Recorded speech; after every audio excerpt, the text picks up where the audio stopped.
like you've never seen before. The ice season is here and we're ready to rock. Welcome back. This is season 2 of the Crappie Chronicles. 1,048 lakes. The panfish capital of Minnesota, Ottertail County. Over the next 4 days, our crew will be exploring and experiencing the rich waters of the most infamous county in the state of Minnesota. The goal is simple: chase down the biggest crappies possible in the early ice window. Our hearts still belong in the metro, and we will be back, but we needed to take a vacation. So come join the party. First ice is here. We are in Ottertail County.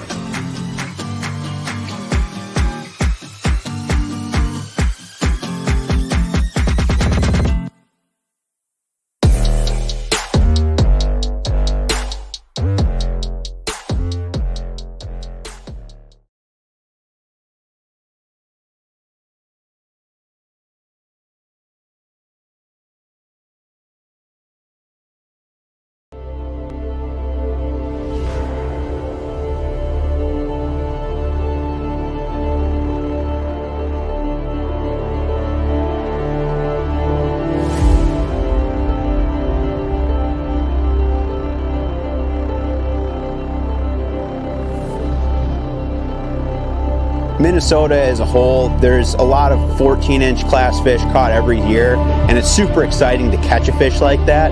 But to catch a fish that you literally pull out of the hole and don't even know what it is, you know, you're looking at it. I want a crappie that's going to scare me.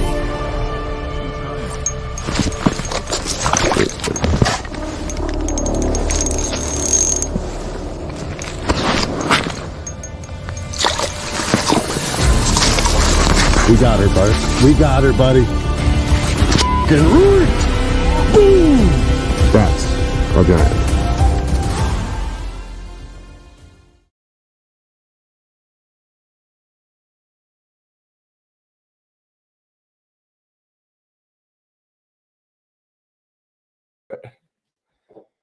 Okay.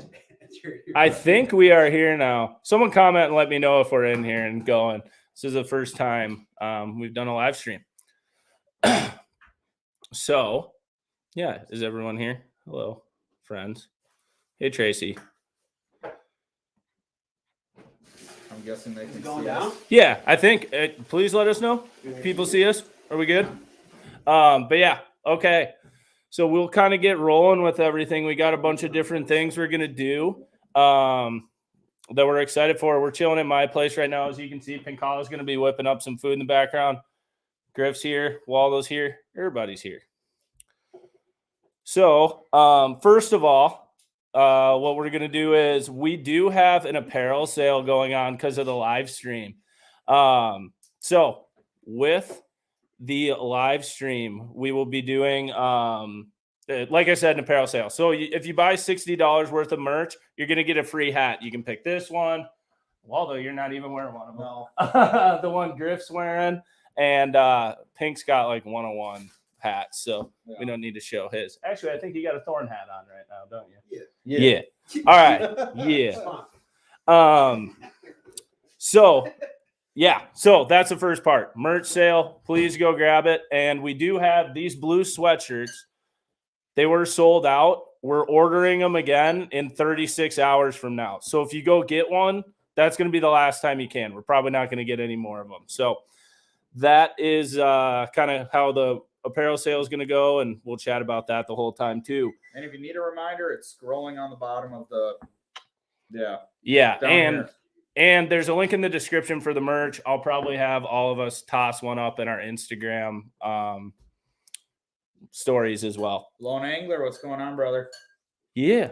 Bechtold? Yeah. What's happening? You get 5 comments. Yeah, Bechtold's limited to 5 comments. He's used 2. Here we go. Yeah.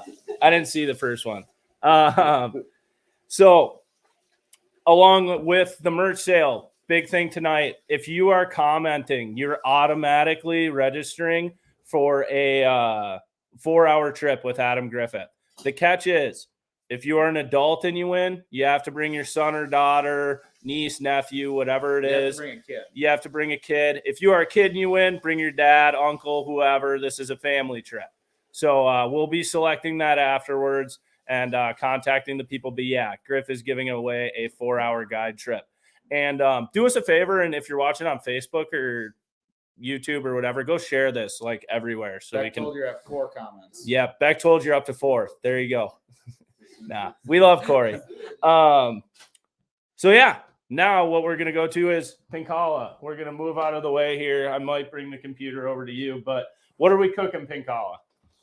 We're doing kind of a combo deal. We're doing crappie rangoons and then like an elk meat, crispy chili elk meat stir fry sort of situation. We're going Asian tonight, but the rangoons are going to be the deal. We're just getting it going right now. It shouldn't take that long, really. So, yeah, you're not going to be able to see very much right now. Look at it. Look at it. That's what we're doing. Check back in 5. All right. So that's checking in with Pinkala quick. And now, Luma, we will be breaking down a little bit of Minnetonka, Waconia, Pryor, Big Marine. Yeah, we're gonna do a little bit of everything. Yeah. Yes. But yeah, so that's the first part. And yeah, please comment questions. We're gonna go through a bunch of them, and yeah, we have little like times built in where we're gonna go through questions. First of all, as you know, we work a ton with Thorn Brothers, Black Rifle Coffee, Clam, Vexlar. Like we couldn't do anything without them. And there's some other sponsors that we work with, kind of on a smaller level, but they're just as important to us, and we couldn't do like what we do without them. So some of them you might not see a ton in the show, but we're going to talk about a couple of them real quick. Number one, we're going to talk about Amped Outdoors. Mr. Matt Waltrin is going to break down lithium batteries. And the reason you haven't seen them yet is because we haven't found a night bite. So I don't know if anyone else can find one, but we certainly can't. Yeah, it's not been good for us looking for a night bite right now, but these batteries are the absolute deal. They're super lightweight. Anyone who knows anything about ice fishing in the last 3 or 4 years, lithium is the way to go. I mean, it saves on your back when you're out hole hopping. It makes everything just a lot lighter. Not only that, your run times are going to be a lot longer. And these Amped Outdoors batteries are probably the most reliable battery that I've found on the market so far. This is a 32 amp NMC. They also make a lot of 12 amp and 6 amp batteries. They also make them for your boat.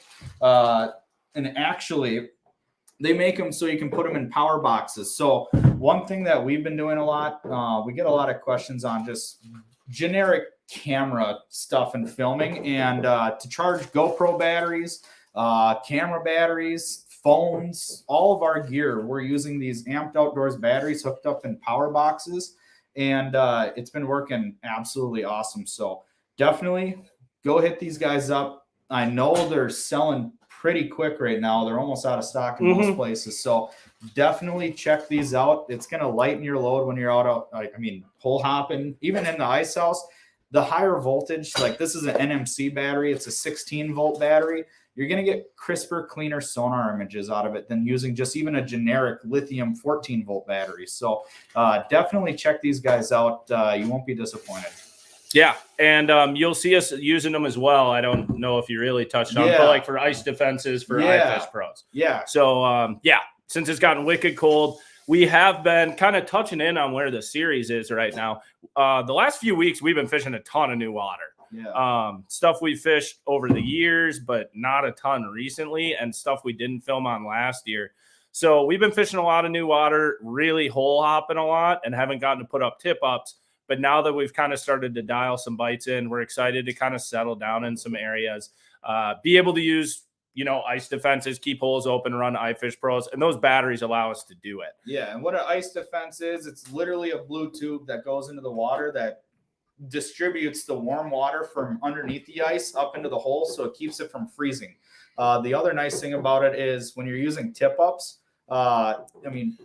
we've probably lost 3 or 4 fish this year just because we've had frozen holes. Yes. Where they rip the minnow off and don't even set the tip up off because it's completely frozen in the ice. So the next couple episodes, it's supposed to be fairly cold this weekend. So We're going to be using our ice defenses in our iFish Pros powered by amped batteries, and it's going to be pretty awesome. Hopefully, we can dial in a pretty good bite with them this weekend. So we're going to scroll through some comments here and look for a couple questions just to see. Okay. Pink, how's the cooking going? Just we're going good. Yeah. Yeah, I'm just about to throw this fish in the oven. What's up, Bernie? That's our guy. That's Bernie. Tony, what's going on, brother? Oh, I would like a crappie. We have an issue getting up an 8-inch hole too. That's kind of the plan. Yes. Yeah, that's what I we're caught going one. for. I caught one a couple of days ago that definitely was a little tough. Okay, now we're getting through. Yeah, drop all your comments or questions you've had from the series this year, anything, and we will get through them. Go catch the biggest crappie of your life with Griff. Yes, and yeah, you'll win a trip to go with Griff. Upstate New York, what's up? I love that. That's awesome. Good people up there. Smallmouth and largemouth heaven up there. Hey, Lawrence. Okay. Man, we are just getting through so many hellos.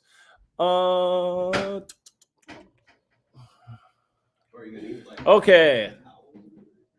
Click on that one right there. Here we go. Griff, hop in. This is a question from Lawrence, but do you have any tips for Minnetonka right now? Generally for people. Yeah, Griff's been guiding out I would there, so- I would fish the weeds if I had to go to Tonka right now.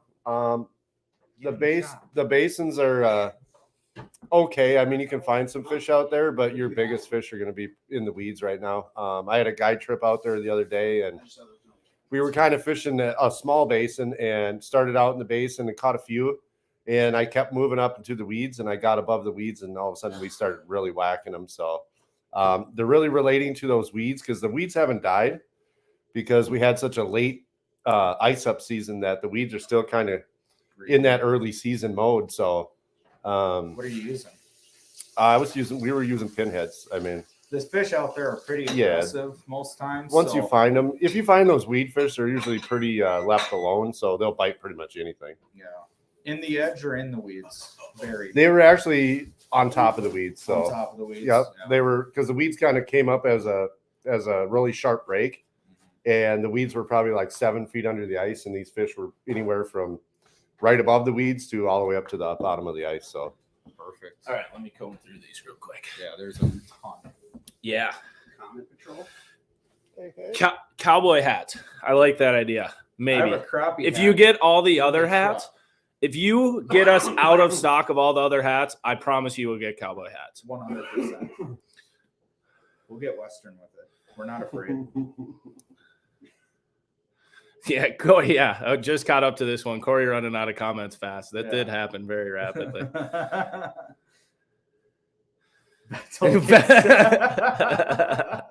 This is an A+ comment. I'm sorry, Bechtold. You're a wonderful person, but this is very good. Bechtold gets 17 comments if his mom makes spaghetti. That's great. Okay. Bechtold, we love you. You can comment, brother. Oh my Lord. What time is dinner? Okay. Who's gonna get stuck doing dishes? Not us. It's probably gonna be me. Oh. Actually, yeah, it will be Big Call. Let's be real here. Okay, all right. Here's a good question for you guys. This is all Waldo and Griff. Do schoolies really make that much of a difference? You want to go first, or I'll go? You go ahead. Do you have a schoolie rod with you? In the truck, in my passenger seat. Go. You want to go get it? Griff can start. Griff can talk. I'll go grab one. Hang on. I'm gonna lead this one off and say the morale of listening to that squeak is worth whatever it is. That's the tournament. I just winner want to hear When that. people hear that We're squeak, good. they're like, "Uh-oh, he's got another one." Yeah. The schoolie make really that much of a difference. Yes, when you're trying to be precise and really fine tune that jig, in those situations where you need that ultra finesse or you need to control that jig to really, these fish are really, let's say pressured, or you got a high pressure system coming in where they just don't really want to react to anything. But other than that, I mean, if you're fishing aggressive fish or unpressured fish, you can use really whatever you want. I mean, I've kind of switching off and on this year to a schoolie, inline, spinning reel. They're all depending on the situation. I mean, we really haven't had fish that we've had to, per se, work too hard to get them to bite. You know, like when we find them, they're pretty aggressive. So I really haven't been using the schoolie that much, just because I haven't had to really work the bite to, you know, like get that jig to really be precise movements and all that. Just pretty much drop it down there and they hammer it. So, but that's the schoolie right there that Waldo's set up. Yep. So I don't know what you broke down or anything, but I just told him that. I just said that we use why, like, because it says, is it that much of a difference? I said when it's like a, you know, like a really precise bite, do you need to control a jig, or the fish are finicky? Yeah. And you need to really downsize or whatever, you know what I mean? Like really control that jig. I said yes. But like with these aggressive fish that we've been dealing with this year, it's been, I mean, I'm using a spinning reel. I mean, really, just because I want to get it back down there and I don't want to be doing this. Yeah. You know, I'm just open the bail and let that pinhead fly down there. And there's two types of fishing with the schoolie rod and reel. You can either go really finesse. That's what Griff absolutely loves to do. You can also go super aggressive and pound it, and you're just watching your line bounce essentially. I don't know if you can see that. Moving over this way. Yep. So when you hang the jig straight, the line goes straight. When that jig bounces, it puts slack in it. And so when you're jigging that line, I'm trying to get good contrast here. That line is constantly going slack and tight like that. And then a lot of times when you feel or think you have a bite, you can bow that rod down and the slack coils up. So you know the fish has it. It also gives you an extra second when you set the hook. And then you usually do a slack line hook set on them. So that's why we're using Griff's rod, because it's got a very soft, forgiving tip. I know guys like Luma who are, I mean, they've been doing tight lining for years. Yeah, a lot longer. They use a lot stiffer of a rod, but it's a fiberglass blank, kind of similar to this, where it's very parabolic and forgiving. So there's a couple different ways to tight line and schoolie fish. It's all personal preference when it comes down to it. It is also a super good finesse rod, especially with Griff's rod. It's very sensitive and light. So yeah, that's kind of a quick synopsis of schoolie fishing. But all right, let's look for some more questions here. Okay. Yeah, night bite is that bad right now. I agree. Yeah. Okay, Waldo, what is the arm cord that we've been using on Vexilars? For the transducer. Yeah. So it's just a swing arm. There's two ways of, you know, having your deucer set up on your unit. You can either use a float. Well, actually there's three. You can just let it hang down the side of the ice. That you have to be more careful of sometimes. You have to make sure you have a lot of deucer cord out. Otherwise, if that puck is hitting the side of the hole, it'll kick out your cone angle and you have a harder time reading your jig. There's the float, which is great, but it really gets tangled up with a lot of fish. So you have to focus on taking it out of the hole a lot more. And then the last is my favorite, which is the swing arm. The swing arm is nice because you can perfectly fix your transducer wherever you want it in the hole. So it usually doesn't get tangled up as much. Still kind of does. You usually just want to take the deucer out of the hole, but it's just personal preference, really. I just like being able to move the transducer around wherever I want. Okay, we're going to comb through a couple more of these. What's up, Sean? Merge code you got to plug in at the end. Huh? Slide in my DMs if you're still having trouble with it. But yeah, the merge code should work. And if it doesn't, we'll fix it tomorrow. Yes. So just put the order through and you'll get reimbursed. Okay. Yeah, night bite's been really bad. I'm glad we're not the only ones here. Yeah, this makes me feel a lot more confidence about my horrible angling skills. Okay, well, we'll catch up with some of these in a sec. We are going to go check. Oh, Pink, we were going to go check in with you cooking. Let's check it in 30 seconds. Okay, we're going to check in 30 seconds.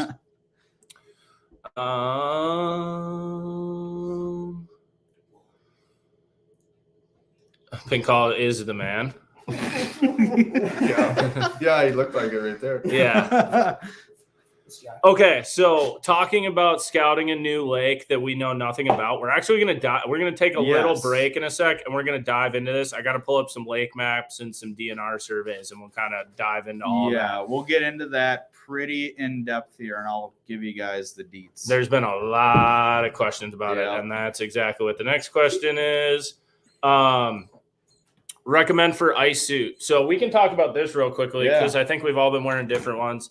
To start the year, I was wearing my Rise suit from last year, and that was just because it floats. That was really the main reason. Now I've been wearing it's the Defender, right? Yeah. I've been wearing the Defender. It's the brand new suit, one of the new ones from Clam. I actually really like it. It is really built for like if you're using snowmobiles or ATVs, stuff like that, like you're out in extreme elements. It's built to take a beating. It's tough. It's very tough. It's not necessarily the most flexible or mobile suit, I would say. But for filming, filming and being in the elements and all that, I've been really impressed. And it actually has broken in a little bit and gotten more than it was off the shelf. Yeah. So it's been really nice. I really like it. It's been actually probably my favorite one I've had the last 4 or 5 years. So Waldo and Griff, you guys want to talk about yours?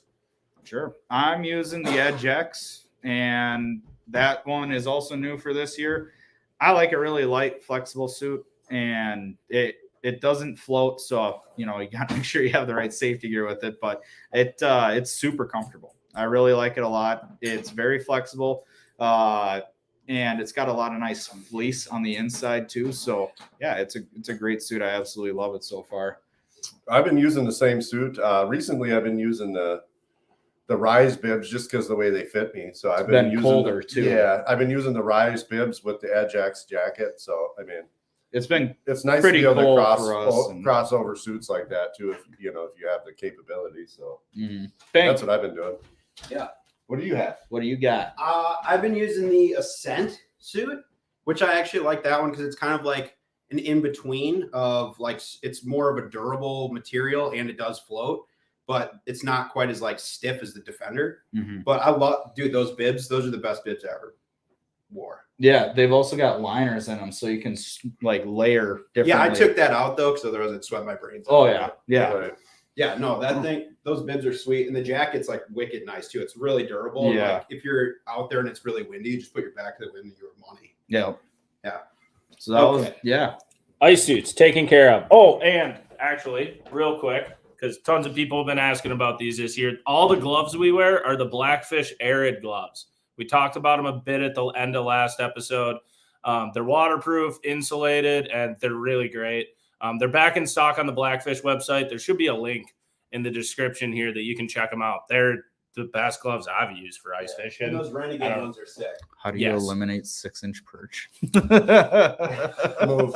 Move. You don't. They're still there. Yeah. We caught a lot of them recently. Yes. But we're gonna go check in with Pink Hollow quick. Got to grab the laptop. Okay, Pink, what do we got going on? All right, so I put the fish in the oven and like I'm making. So the fish part of this is we're doing a crappie rangoon. So like you've had at any Chinese restaurant pretty much. But it's really easy to make. The biggest thing is you got to cook the fish first. So I threw it in the oven. So it's going to cook in there for like probably 5 more minutes. And then we're going to pull it out, cool it down. I got this bowl with some cream cheese in there. It's really simple to make. It's just cream cheese, fish, little sriracha, some green onion, a little bit of soy sauce. We mix that together and then stuff these wonton wrappers up and fry them. And then we got some elk meat cut up here that we're going to be doing like a crispy chili beef kind of variation of. And we'll just throw that in the wok real quick on the stove, and we're going to be eating pretty quick. So just waiting on the fish, and then we'll be back with you, and I'll show you how to do the rest. All right, perfect. So we're getting back set up over here. We are going to take a quick, like 1 or 2 minute break so I can grab a couple maps. Please go share this on Facebook, wherever your friends are at. But we're going to be back in 1 minute. We're going to go through map study and lake surveys because we have had a ton of questions on them. I just need to pull them up on my computer. So we will see you in a sec.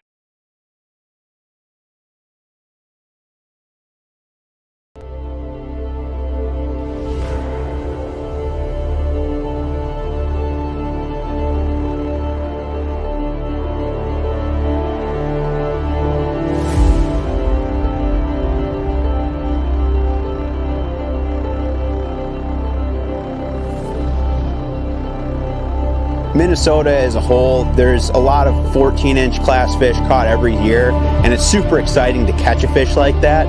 But to catch a fish that you literally pull out of the hole and don't even know what it is, you know, you're looking at it. I want a crappie that's going to scare me.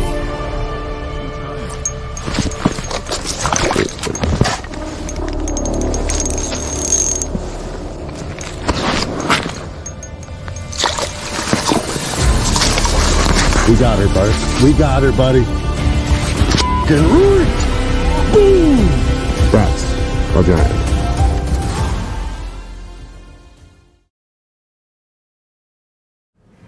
Ottertail County is unique. Crappies that are just absolutely built to the max. You'll notice that a lot of the fish are heavy, like for how long they are. 1,048 lengths. You can keep jumping. If one's not good, go to the next one, go to the next one, go to the next one. And eventually you're going to run into something that's pretty epic. Oh my god, that's a good one today. Oh, look at the height on that. Give me some, look at that, double bombs. Get ready, boys. Get ready, get a rod ready. Somebody get a rod ready.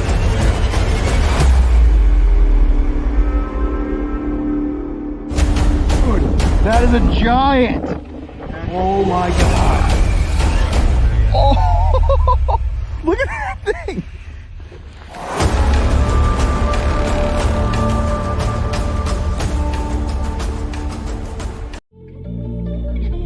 (1,048 lakes). The panfish capital of Minnesota, Ottertail County. Over the next 4 days, our crew will be exploring and experiencing the rich waters of the most infamous county in the state of Minnesota.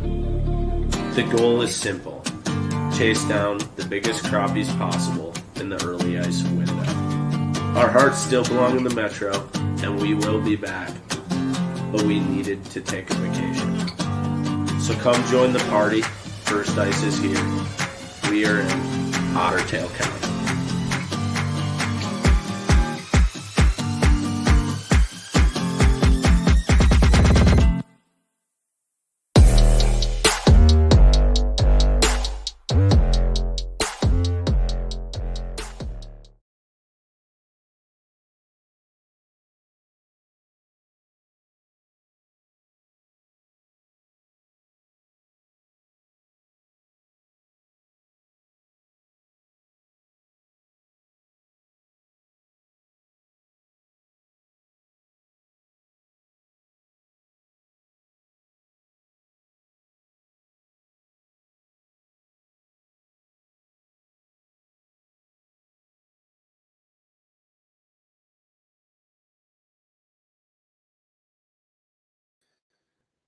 Okay, we are back. And now we are going to dive into just a little bit of map study and survey study, because there's been a lot of people asking about this sort of thing.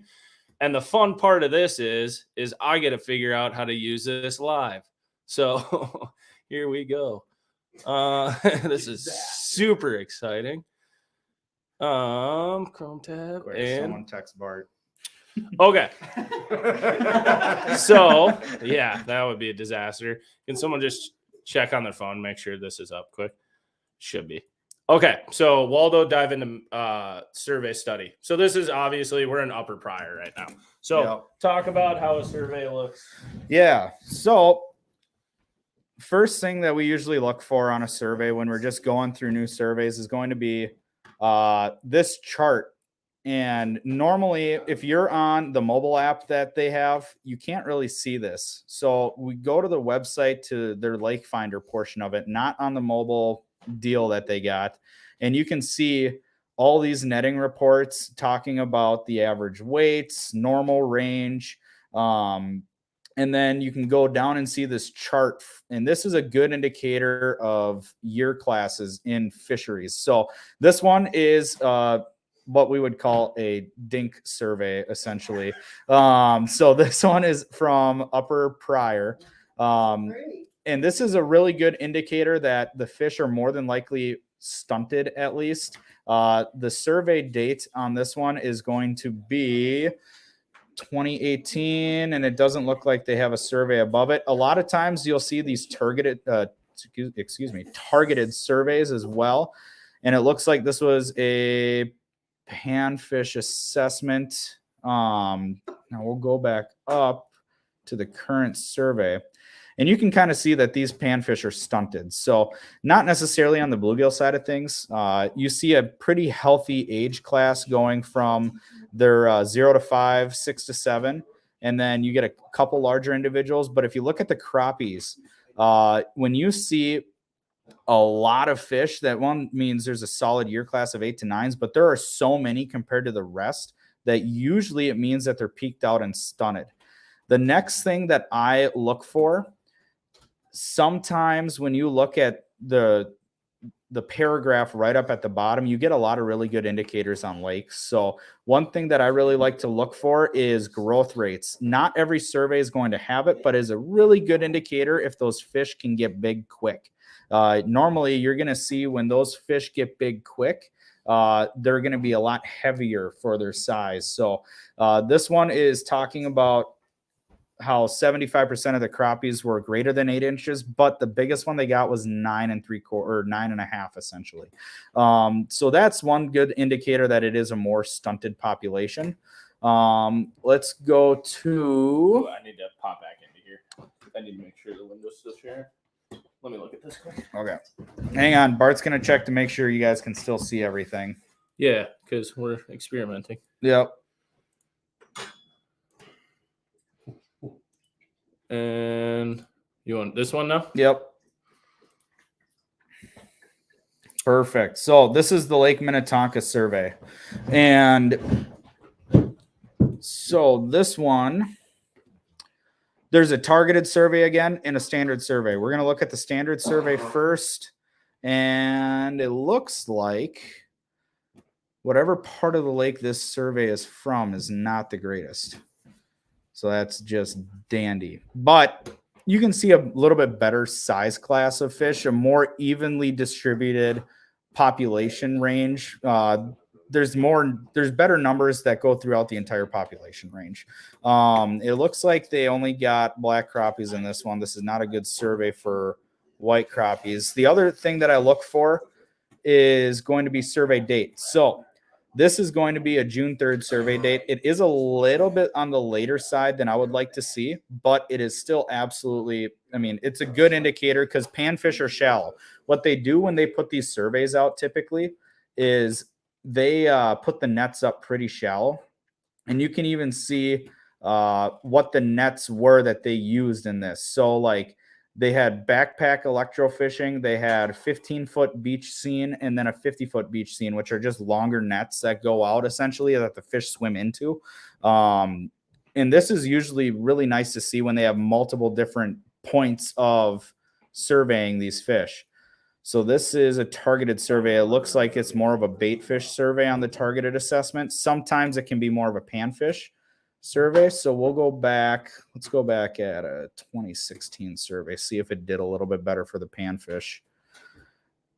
Yeah, and it did a little bit better. So you can see how high the bluegill numbers were and how they kind of peak out at that 6 to 7 inch range with a few larger individuals.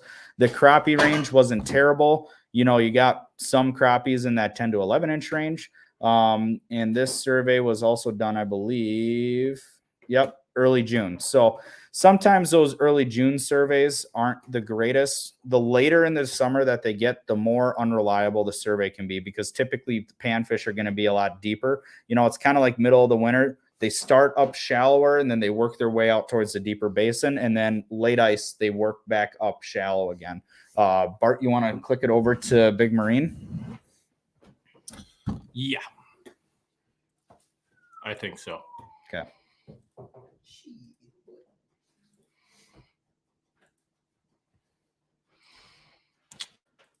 All right. And our last one. Yep, this is Big Marine. So this is a fun one because this lake survey is a little bit better than some. But that being said, it is one of those August surveys. So this one can be a lot more interesting. This it looks like they've switched in between July and August on a lot of these survey dates. And they have a lot of surveys on here all the way back to 1951, which is usually really good to look for because you can see how populations have changed. If at one point there was big fish, if at one point there was the genetics in the lake. And so let's go with the standard survey first, which is just a general population assessment of all fish species. This one, not terrible. So you're going to have evenly placed size class up to that 10 to 11 inch mark. Same with the bluegills. So you know there's probably not stunting going on and that there might be larger individuals present. Then we go down to the survey write-up. Now, some of these are bad. Usually when I look at survey paragraphs, I hope to see a little bit more thoroughness with them. This one doesn't look like it was very thorough. So it says black crappie were moderately abundant, average approximately 7 inches long with only 4 fish exceeding 10 inches. This one, again, did not talk about growth rates in the fish.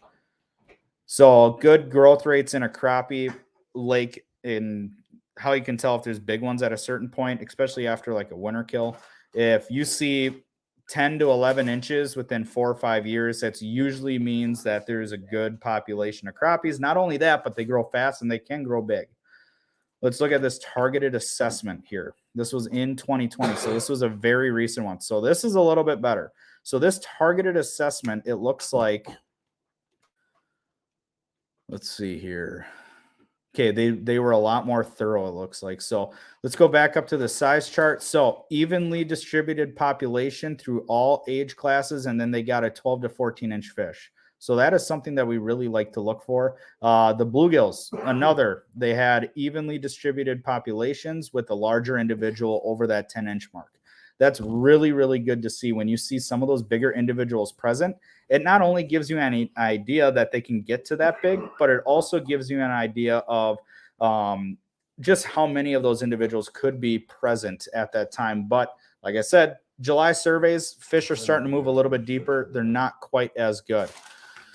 Now let's look through the write-up and see what they say on the write-up. Let's skip past all this. It said mostly black crappie were moderately abundant, average approximately 8 inches long. It doesn't talk a lot about the panfish in this one, which is not what I like to see.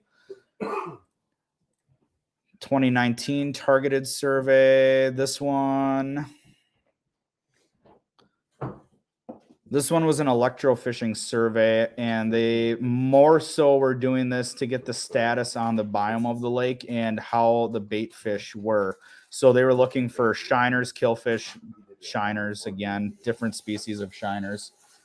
And then last targeted survey, again, they were looking for baitfish as well. So normally this is good information just to tell what the fish are eating on these lakes, and to tell if they have a healthy baitfish population. That usually means that you can target those fish with more minnow presentations instead of bug presentations. But I'm going to give it back to Bart here. Oh, you're taking a chair too. Okay. We are going to stop that. All right, we are back. Okay, so just a reminder for everybody, if you're just tuning in or new to the viewing.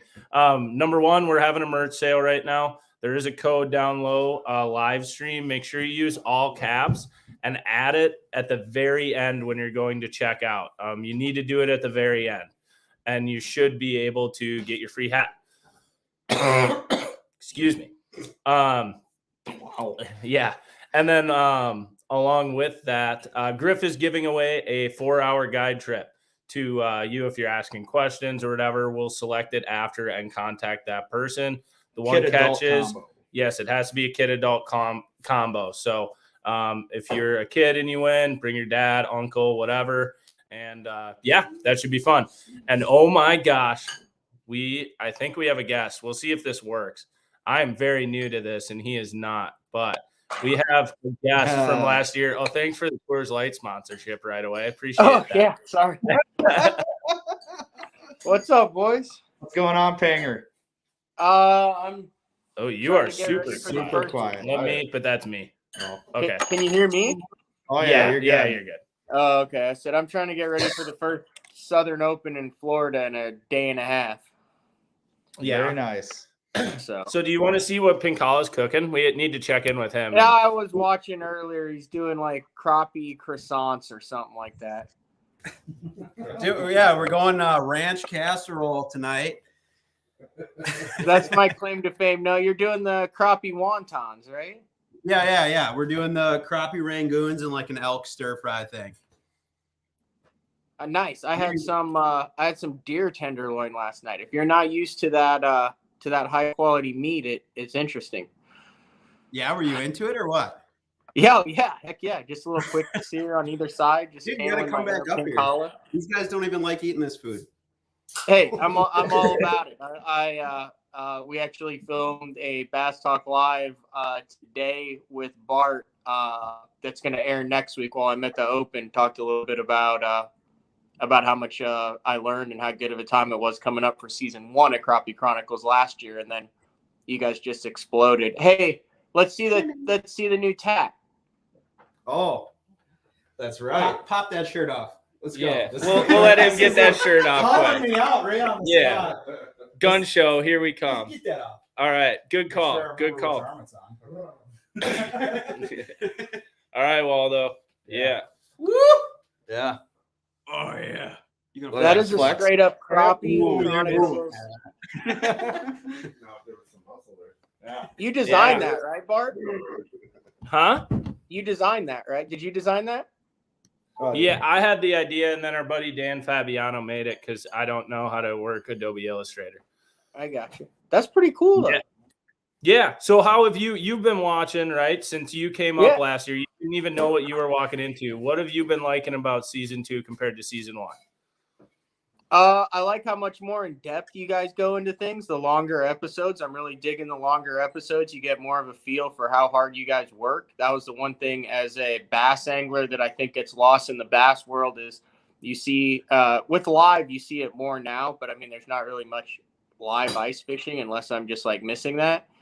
But you know, with the shows and with the YouTube, you just see the guys like setting the hook, right? So it's just like bow flips and hook sets and hero shots all the time, and you don't see like the grind that goes into it.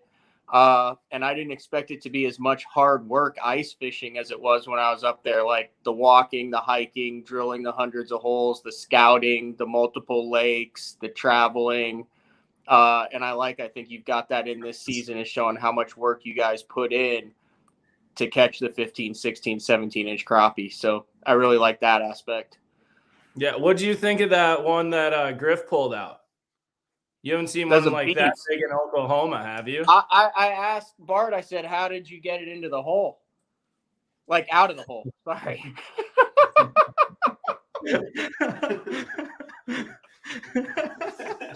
Then back in.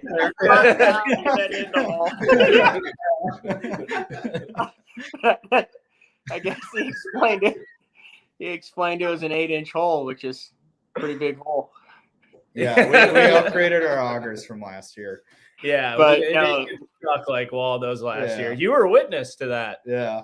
Yeah, no, the northern crappie definitely have like a different vibe to them than a lot of the southern crappie. You guys have a lot more black crappie, but they get a lot taller up there, and they get more like kind of low slug bellies down here once you get over that kind of 2.25 pound range. Yeah. Well, nice. Well, yeah. What do you got? So you got Open next. When do you leave? I'm supposed to leave Thursday night. It's an absolute disaster. Like, I'm trying to get all an hour ago. Yeah. I'm trying to get all the rods ready, and I just moved like into this house last week, so I don't have anything that's like dialed. So it's like literally just chaos. Things are everywhere right now. Just absolute chaos. Absolute chaos right now. Yeah. Oh yeah. So I'm spending the whole night. I'm spending the whole night and the next couple nights because I'm doing double BTLs. So I have shows for next week. I'm spending just the whole night working on tackle and stuff, and then listening to you guys. Awesome. Well, sweet. All righty. Well, we're going to get back after it and dive back into all these questions we have about ice fishing. But thanks for swinging in, man. You got any final words you want to say to anybody? Are you coming back? Yeah, I mean, I'd like to come back. That's the plan. Okay, good. We need When you do to you guys come. not have ice? When do you guys have ice through like May, right? May's pushing it. No, April. April. Yeah. Yeah. March. I got some time in Oh, yeah. February. Oh, March I'm for open sure. in February. March Yeah. for sure. Yeah. All right, I'm Yep. open in February. I got some open dates in February. Maybe I can make a swing up there. Perfect. All right, cool. Well, all righty. Thanks for swinging by, Panger. We appreciate All right, it. see We're you going to guys. get Have back fun. to answering nice questions. See you, buddy. See ya. Okay, that was Matt Pangrack. If you don't remember him, he was in like episodes 2 through 4 last year. I think so. Yeah, 2 Something through like 4 that, last yeah. year. He jumped right on in. All right, so we're going to go through some questions again. And remember, if you are asking questions, you are eligible for a guide trip with Griff. What size K drill do you guys use for majority of your time? 7.5. We use a 7.5 because last year we got a fish stuck in a 6. Yep. So we went straight to 7.5. We don't mess with it anymore. Ooh, this is a good question for all of us. One ice fishing crappie destination outside of Minnesota, where would it be? This is a very good question because if you have any ideas and you maybe want to see a season 3 and I can find a travel budget, this would potentially be it. Mine would be, I think it's called Candlewood. Yeah. Up in Connecticut. Yep. Yeah, so East Coast, up in New England, Maine. I want to go to Candlewood, Candlestick, whatever that lake's called that Paul Mueller fishes. It doesn't get ice very long, but it looks like a lot of fun. They have gigantic crappies there. I think mine would probably be, I mean, it's not very far away. It's just something I haven't done yet. And that would be South Dakota crappies in the sloughs. They get, I mean, they might not get crazy long, but those things have a build on their body like I have never seen before in my entire life. So that would probably be my first pick would be that. Griff? I'd have to agree with Waldo. I just want to try those. Try fishing for those shrimp eaters out there and just to build on them and Yeah, they get just to chase not them only around those sloughs. tall, but they also are just insanely wide fish. Yep. So that would be a ton of fun. Pink? Dude, honestly, if I was going to travel, I had such a good time. I mean, we weren't crappie fishing, but there are giant crappies in Fort Peck. Yeah. And I mean, I went there lake trout fishing, but I would love to go there and experiment with some more multi-species stuff.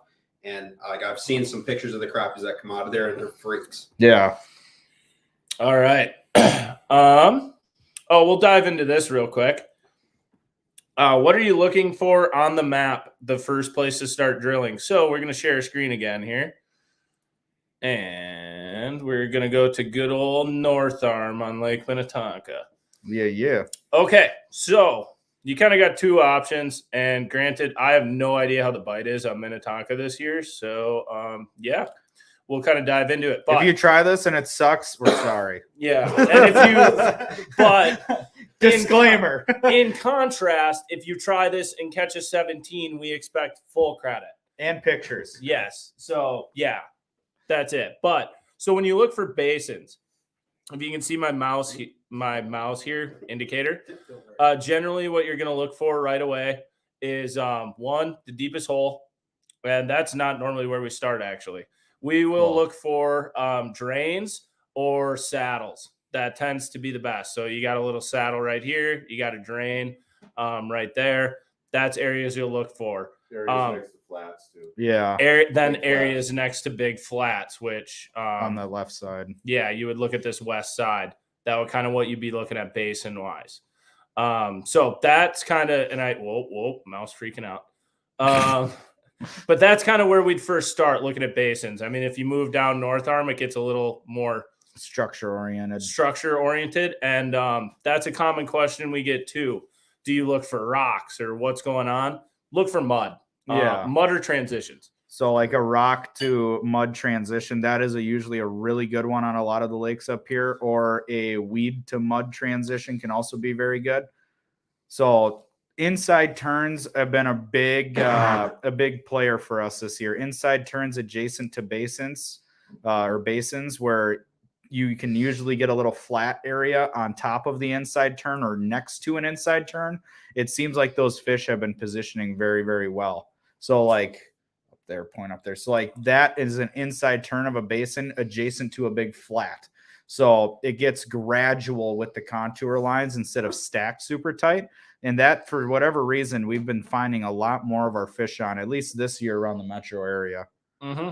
Yeah, and if okay, this looks well here. Yes, that would be perfect right there. So inside turn of a basin, you see this, that would be something that they could be in. And then when you're talking about weed fish, down here is where kind of you look for. You look for a flat coming off of a point, a much more gradual area. I mean, even over here could be good. You're looking for flat areas with access to deep water that these fish can pull up into. So, yeah, I mean, that's generally what we're looking at first. Like if we look at this area, say of North Arm, we would dive into, say, saddle right here to figure out if there's basin fish. Nothing in the saddle. We'd look at the inside turn. If there's some fish there and they're getting close to weed edges, then we're probably going to start moving down to this area or even down here where there's flats, because that's where they're going to be moving in and out of. So that's kind of how we'll dissect a lake map. And that's kind of one that we can actually get into a little bit. But yeah, so good question. And we will keep going through some. We do not use an 8.5. We use a 7.5. Yes. What is your guys' PB? PB. Mine is 15.5 white. Whatever I caught last year. It was 15.5 white. I just really will remember when it gets over We have 16. no idea. I'm in the 15s. I do Caught a lot know of 15s. your black crappie is 15.5 because you caught it with me. Yeah, my black crappie is 15.5. I caught it with Waldo. That was years ago. Yeah, Waldo, what's yours? 17.25 black, and then white crappie is 15.5 right now. I have not broken 16. Griff, I don't even think we need to see either of your PBs. Okay. Okay. Griff, come over here and say your PBs. It's 18.75 on both of them, white and black. So That's it. yeah, right? Yeah, Pinkala, so what is yours? So PB white, 15.5. I caught last winter. Yes. Actually.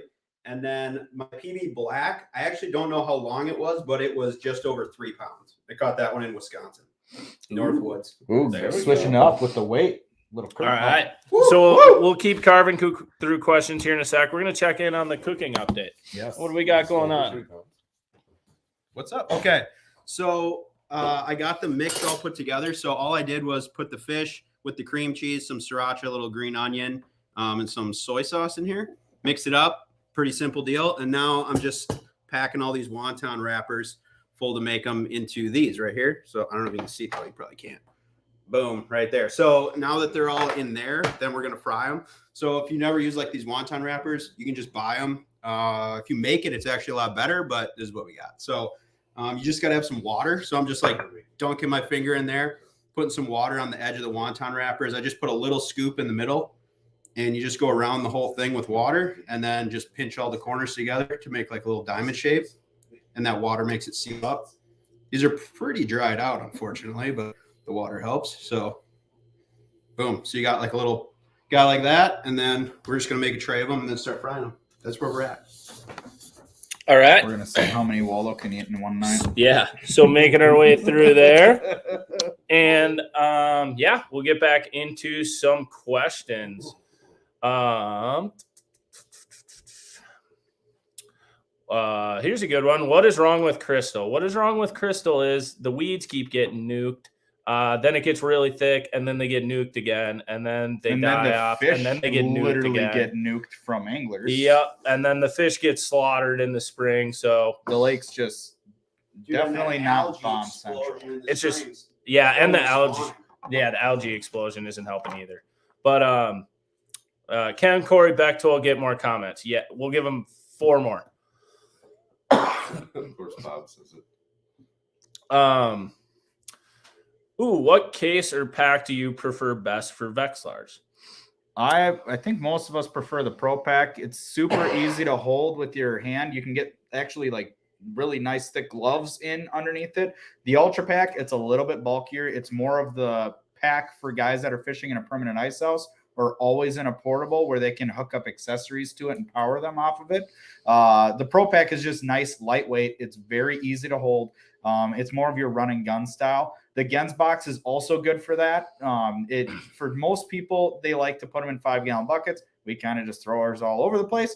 So it's total personal preference. Gens box versus Pro Pack. Bart likes a Gens box. You can really customize and accessorize a Gens box with all the flat sides.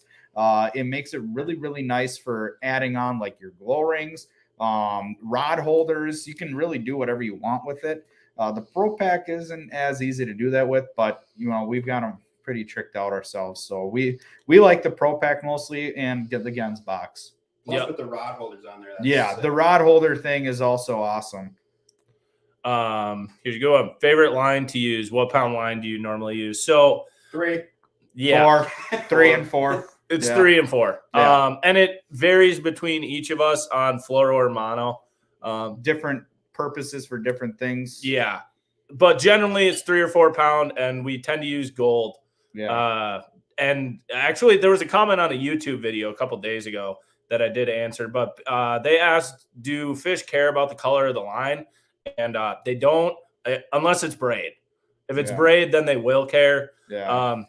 But yeah, I mean, like low poundage mono or fluoro, it's like so thin in diameter, the color doesn't matter. It just blends. If you're fishing like a super finicky bite on a really clear lake, like let's say like Green Lake out in Spicer or like Big Marine Lake, you can usually find that they do shy away from a little bit. But if you get those fish on the right day, they do not care what line you're using. Okay, we're gonna go through some more. Only one having a weird ice season. No, I mean we've had a good ice season, but like we can only find basin bites right now. Honestly, my favorite way to fish crappies is a weed bite. Yeah, and we cannot find any of them, which I'm actually shocked by with how clear the water was this year. So that has been really weird. That's a good one right there. How do you pick the right plastic colors? Yeah. So Griff, hop in here. Yeah. You'd be good for this. How do you pick good plastic colors and jig colors? I usually just guess. Just DM Griff. I usually just guess. Yeah, that's usually my process. I just text Griff and say, what do I use? Usually I do, I'll start with darker light, depending on the watercolor, the lake that we're at, the area, what they're eating, off the research that we've done. Yeah. But this year I've either had a white Mackie on or a motor oil Mackie, and that's pretty much so the two you need. You need light or dark. Bait you fish, go bug. from there. Yeah, you can tweak them a little bit, but it's bait fish or bugs, and usually the darker colors are bugs, lighter colors are bait fish. There's bugs that are white too. So like, not as break many. that down for like which one would you start on like a clear lake? If I was a clear lake, I'd start with the motor oil right off the bat. And then if it was a cloudy lake, I'd start with the white, or I'd even go to a black, because black shows up really good in especially dirty water. If it's sunny out. That silhouettes really nicely and they can see it easier. So it really kind of just depends on where you're at. Like backwaters, a lot of the time we were using white. They eat a lot of shad, but Griff switched it up every once in a while with the black one too, and they ate that as well. I mean, it kind of just depends on what bite you get on. Usually when you're on really aggressive fish, we've had a couple videos this year where all of us are using completely different things and it just didn't matter. So right. Yeah. But they'll all be dark. So like we might all use it'll be a dark version. Shade. It might be motor oil, green pumpkin, black, dark red, or something like that. But so I mean, there's times when you just got to kind of play with that stuff where they won't even touch the white, and they'll come in and absolutely throttle the green pumpkin or motor oil or whatever. Yeah, and if you're like getting bit and not hooking up, you're usually changing, right? Yeah. Oh, for sure. Yeah, if you're getting those short bites and stuff like that, they definitely want to eat it, but they're a little hesitant on the color or whatever it is, maybe the profile. So you always want to play with that stuff, and I always carry a pocket full of different kinds of plastics, and I'll just work through them and just see what works. Okay. I'm going to hop in here quick. I'll get out. Why does 60 miles outside the Twin Cities area not include Wisconsin? My only answer to that is it does. So, yeah. Maybe we've been there, maybe we haven't. We just haven't made it there yet. Maybe we have been. Maybe. Yeah. That is fair. I mean, everybody thinks they know where we've been, and most of them don't.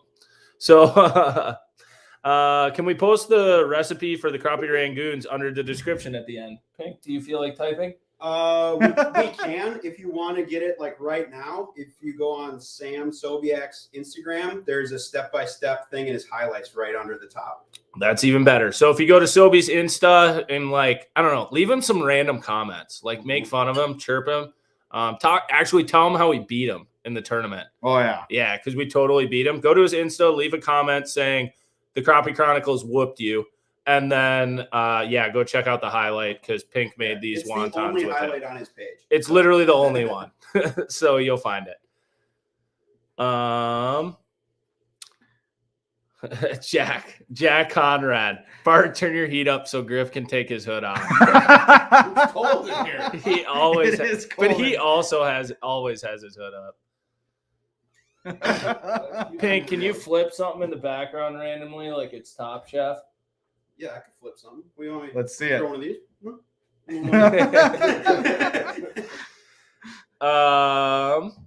Okay. Questions favorite. about He specific did not lake break eye names. contact. So we're not going to dive into specific lake names. That's one thing we do avoid, no matter if we've been there or not. When fishing weeds, here's a good one. When fishing for weeds, do you search for pockets and do you use a camera more in the weeds? Absolutely, 100% yes. We do use a lot of camera in weeds. The main reason why is because sonar does not do a good job shooting through weeds. It is a barrier. It blocks the sonar signal noise. So a lot of times on some of these weed bites, we might not even have a sonar down. We'll have just a camera down because you can actually see a lot better. So a lot of times when we're looking for these weed bites and we're fishing a big weed flat or a weed point or a hump, whatever it may be, we pepper holes, as many holes as we possibly can in the higher percentage areas. So we'll look for depressions, high spots, bars inside the weed beds, whatever it may be, channels in the weeds, holes, depressions. We look for areas of difference that have a higher potential of congregating fish, more so than just a giant weed flat with no type of structure in it at all. Those are a little bit harder to find fish on because you literally have to have one guy drilling holes and one guy with a camera following each other, and you're drilling holes every 20 feet so that you can look around with the camera and see if there's one patch of weeds that holds those fish. So we usually like to look for those higher percentage areas, whether it's on a weed edge, you're looking for a point or an inside turn of the weeds, or if you're in a big weed flat, those high spots, depressions, holes, channels in the weeds are what we're looking for. Yeah. I mean, that was it. That was perfect. No, that was good. What reels do we run? So all the spooler reels you see are the Clam Elite spoolers. Other than if it's a schoolie, which obviously then that's flat. We showed that a little bit earlier. That's a schoolie. Otherwise, it's a Clam Elite spooler. For spinning reels, I use Shimano Siennas. That's what I use. I think that's what we all use. Yeah. They're Evidently, cheap. that's what we all use. They're cheap and they work really well. Yeah. That's a good question from our boy Philip. Since a cold snap, do you prefer lake or river fishing? Yeah. It seems like the rivers are kind Dude, of it's shut just off been lately. tough the last week and a half. Being honest, it's Bart's been really dying tough. over here. Yeah, I have. I don't have COVID anymore, but I got Been dying it for lasts the for last like 2 months. yeah, I've been dying the last like 2 months. Yeah. But Got the black lung. yeah, the black lung. Since he's got the plague. Yeah, but this time of year, I definitely prefer lakes. Because what you really want for the rivers to be good is you want current. And this time of year, there's like the least amount ever in the river. So fish will roam. They don't congregate very well. Their oxygen levels are starting to go down. Yeah. We will go back to the rivers. Absolutely. That will happen. Like we've told all of you, this season's going to run longer. We're doing way more videos. We're only at the halfway point right now. So we got a lot more coming, and we really want to get an 18 on camera or multiple. So we'll see what we can do. But yeah, right now it's been lakes. Soon, if we get a warm up, we might be able to go. Oh, we'll get there. If you had to kick one person off the show, who would it be and why would it be Waldo? Love you, Sean. Thank you. Yeah. For those of you who don't know, Sean, it's a guy I storm chase with, and yeah, thanks, Sean. That was very nice of you. Oof, we got to catch up to questions here. I know, that's what I'm getting at. We're gonna go rapid fire here. Has the pinhead or drop kick with plastic had better results this year? They've both been killer. It Depends on literally, location. yeah. one day it's one of them, the other day it's the other. Other than if you watch the last video at the end, we did get into a blade jig bite pretty good, Which was sweet. Okay, sorry, I'm gonna take a brief moment to scroll through these. Small shell lake that's mainly weeds, but has a hole that gets up to 16 feet. Drill a lot of holes. Yeah, those ones are the worst. The shallow lakes with not a lot of structure and just random weeds. Those ones can be really tough because there's not really a good place to congregate the fish, especially if it's actually like an actual round circle-shaped lake. You pretty much just have to start on one side and just keep working your way around. Otherwise, if it's more of an oblong shaped lake, I usually start either in one of the corners of it. And that's really the best way to approach it. It can be really tough with that type of lake, though. Real quick, just compliment on the Ottertail County. We loved it out there. We had a really great time. It was amazing. And just once again, if you guys are looking for a place to stay, Shady Grove Resort was like awesome. We really loved our time there. It's set up great, and this time of year, you finish out the season there, and you can actually go walleye fish on Ottertail now, which I'm sure is a blast because it's a really good walleye lake. Okay. Oh, here's a good guide question right there. I'm going out this weekend. Wait, where? Right here? Yep. Do you ever do guide trips on Rush Lake? Need some tips. I'm going out this weekend. No, but Griff guides in the West Metro, and we are doing a giveaway on a guide trip right now. Half your face is in the screen. Oh, yep. Sorry. I'm mad about that. We are doing a giveaway right now to a kid. Dude, you're dying. I know. I'm sorry. It's bad. We're doing a giveaway right now on a guide trip for Griff. It's a 4-hour guide trip. All you have to do is comment to enter. If it's a kid that wins it, you have to take your dad or significant loved one of, adult age. We want this to be a family event. If it's a dad or a mom that wins, bring your kids with. It'll be absolutely awesome. So Griff's going to be taking you guys out for some giant crappies. Okay. I'm going to get going through these. Best days, cloud or sun, Bernie. Really, this year it has been either or, but I will say it has seemed to be clouds this winter has been way better, and I think it's because the water's way clearer. Yes. Sun has really not been our friend this year. And there's been a lot of sunny days on the weekends, which has not been fun. General rule of thumb for that, clear water, you want clouds, makes them bite a little bit better. Dirty water, sun helps them see the baits better. That's different than high pressure, low pressure. High pressure just sucks. Keith, yes, we will be doing some night fishing for crappies. We honestly just haven't found a really good bite. We've been trying. It has not been easy. So I'll be out this week trying. Tips on working a pinhead minnow. Fast and aggressive. Fast and aggressive. Work it as hard as you possibly can. Literally, if you watch Griff work a pinhead minnow, your mind will be blown at how aggressive he fishes it. And that's a reason, like one of the reasons we do use chesties for filming, guys, is you can see exactly how we're working baits. So if you pay attention to the 5 seconds before the hook set, you can see exactly what's going on, how the jig goes. A really good episode for pinheads would be, is that episode 6? It was episode 6. Where we smashed them. It was literally episode 6. We smashed white crappies. Like, that's a really good pinhead video. Hey, Tad. How's it going, man?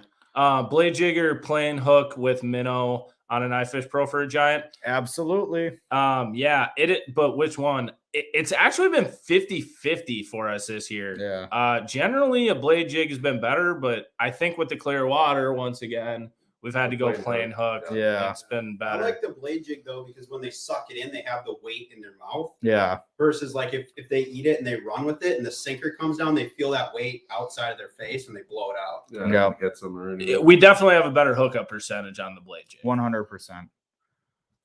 Okay, this is a very good question. What would be your minimalist setup? One size rod, one jig type, etc. Should we take turns on this? Yeah, I'll go first. So my rod would be my Chronicle rod, because I think it's extremely versatile. And then I would use so it'd be the 3/64 ounce. So I think that's a 4 mil drop kick. Yes. God dang it, I have to pick a color because it's either black or white. Well, you I'll can go black. Yeah. So I'll go black, and then I'll use a fat head color Mackie whammy. That new whammy's awesome. Me and Pinkall have been really big fans of it this year. Griff?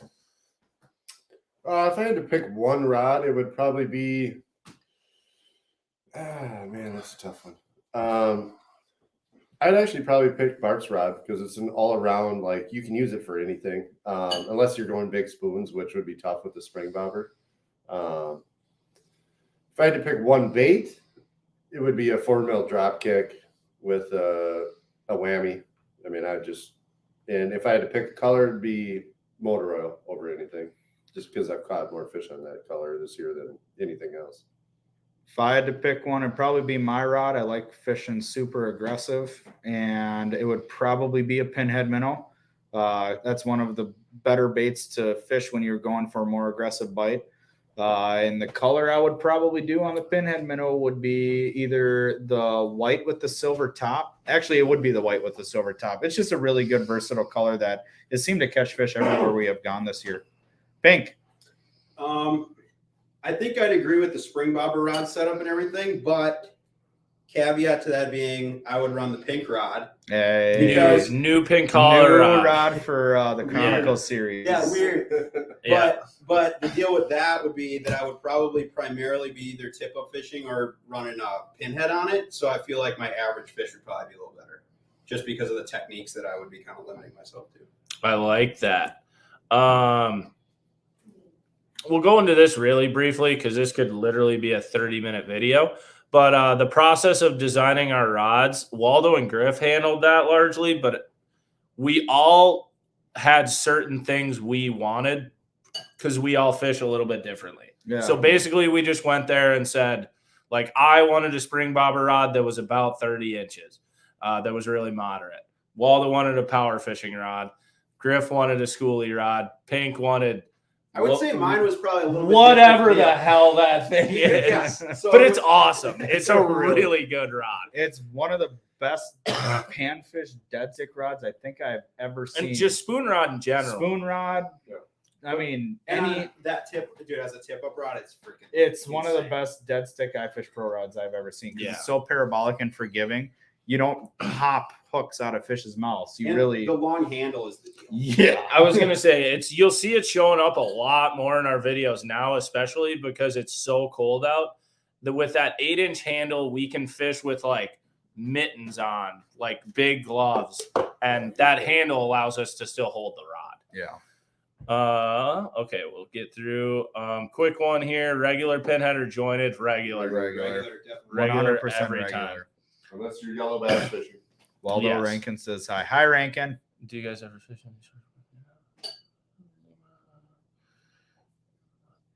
on yeah. Okay, that's from like an hour ago. Yeah, you're way behind. Let's get to some more current Yeah, we're ones. trying to catch up quick, seeing if there's any good ones.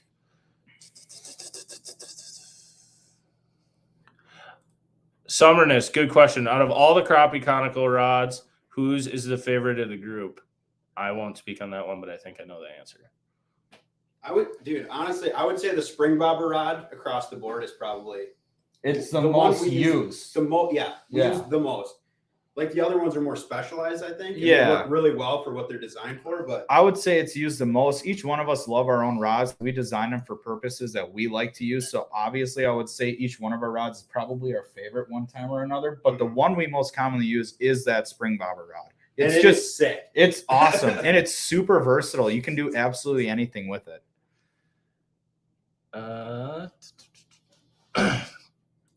Longer ice rods up to 48 inches. Waldo loves long rods. I'm lazy. I like to stand. Once it gets to about the length of Waldo's, I'm good. Yeah. I like them for fighting fish, but I know that I'll break it. Yeah. Yes. 100%. They don't make a rod case that long, so you do end up breaking some of those longer ones. This is another great question from Summerness. Summerness killing it here. So, Griff, out of all your years of experience fishing giant crappies, what's the most important trick or tip you've found for catching giants? And we're talking like he really wants that guide trip right now. Yeah. Sam really wants a guide trip. It's and all he's a about the buddy. wax. If I had to pick one thing, would be cadence. Because when those big fish come in, you got to stay with what you were doing so much more because they've seen so much stuff that They got that big you have for a to do reason. a different cadence that they've never seen, unless they're so jacked up, then they'll eat anything. But most of the time, it's keeping the cadence that you got them to come in with. You see so many people, they'll be jigging. Fish comes on the screen, they're like, it's giant, and they just stop jigging or they do something completely different. And it's like, well, you attracted him here with what you were doing, and he's coming after. Why would you stop doing it? So really quick, we're going to dive into, so we said we talked about a couple of the other sponsors we have. You've seen us wearing shades all winter. We wear relevant sunglasses. Waldo, you can probably talk about the ones you really like. Yeah, actually, these are sweet. So I'm blind as a bat. They make prescription lenses, which has been awesome for me because trying to find good prescription lenses out there is a pain, and it takes forever. Whenever I've ordered my Oakleys and Costas in the past, it's taken 4 to 5 months to get prescription ones done, and they do these super quick. The technology in them is absolutely awesome. It's a different type of technology than most other polarized sunglasses. They're called chameleons. A lot of people might be used to them called as transition lenses. So these will actually change the shade of the lens based on how much light is in, the environment. So if it's a cloudy day, it'll be a different shade than when it's a sunny day. And these have been super nice for us because we've had quite a few days where it's been cloudy, sunny, and it's nice not having to switch pairs of glasses constantly and being able to wear the same pair. And yeah, they've been phenomenal this year. So this is one product that, you've seen every single one of us probably wear in every single episode. I have them on less, but that's just because I have to look at a camera a lot. Yeah, it's been really nice using some sweet sunglasses. Plus, They're they're a very local comfortable. company. They're out of Minnesota, so definitely check these guys out. They've quickly become one of my favorite products. Okay, so another good question: how do you find all the backwaters that we fish? Dead honest, it is Trial and error. Trial and error, and a lot of walking. Yeah, Yeah, it sucks. That's really the truth. But when it's good, it's really good. yeah. So Bart, Griff, and I hiked back 2 miles just to find fish, and luckily it panned out. But we've done it multiple times where it hasn't. So it's one of those things. It's a process of elimination. And you got to pay attention to water levels too. Yeah. Yes. Because like some years the river floods out and some it doesn't. So like there's places where you might catch fish one year and it literally has 0 fish in it the next year because it didn't flood and all the fish died. Yeah. So water levels, there's a lot to it. Finding right depth.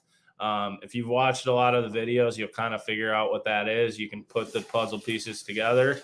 But some of them also are good some years after floods. Some of them aren't good after floods. It really just depends on if fish pull in or not. and the other thing is some of them are literally on the river. Yeah. Like they have current. So like I said, you need current flow. Those fish are there because of current. So once the current dies, they're not there. So that's why we're talking about we will be going back to the river eventually. Corey, yes, you can have 5 comments on Facebook too. So just spread them out. Does Pinkala have a cookbook or collection or recipes you can get your hands on? Not yet, but we've been talking about making a cookbook. So if you really like it, bug us enough in the comments of the coming videos, and I will make Ryan type it. There's now an argument between Bob and Corey. Yeah, this is great. Hi, Bob. Ugh. So I'll talk about this quickly. So what's your feeling on live scope? So the thing with yes, it's very expensive. If you fish a ton, and I'm talking like 30 to 100 days on the ice, it'll be worth it because you're going to use it to find fish. But if you're just going fishing 5 to 30 times a winter and like you're hole hopping, moving around and stuff, you're going to want a flasher. It's just going to be a better bang for your buck. So that's the way I look at it, whether it's Mega Live, Active Target, Live Scope, doesn't matter. When it comes down to it, you need a flasher to catch the fish when you get on top of them. Those live units are great for finding fish, but they really, really, really send off a strong signal, and it can really turn fish off. I actually saw that at the Bassmaster Opens on Smith Lake. They get really negative towards live imaging. So low power mode on a Vexilar is really, really, really good. We are going to go. Oh, this is a good question. That's a really good one. Yeah. We'll go to that one next. But Yes. Can you explain what a basin is? Hear it all the time in ice fishing videos. Can we share that page again? Yeah, so we'll pop back. We will share screen again. See, I'm getting good at this. All right, so we're going to pop back to here. Okay, so Let's find another one to show, just for another example. Well, this is just really It's easy. easy. A basin is the deepest area or a bowl. So like here, you see 36, a bowl, there it is. Another example of a basin, if I go over This to is a good Stubbs one. on Minnetonka, right? So there's a couple different basins. Yeah, you there's got the 4. 36-foot basin right in front of the channel buoys. You got another one right here next to the rock pile. And then you got another one right here around the point. And that's right? a lot more oblong and a larger basin. So, and you got 2 technically on it because you have a saddle between. So that's what a basin is. It's a depression. That's the best way to put what a basin is. Okay.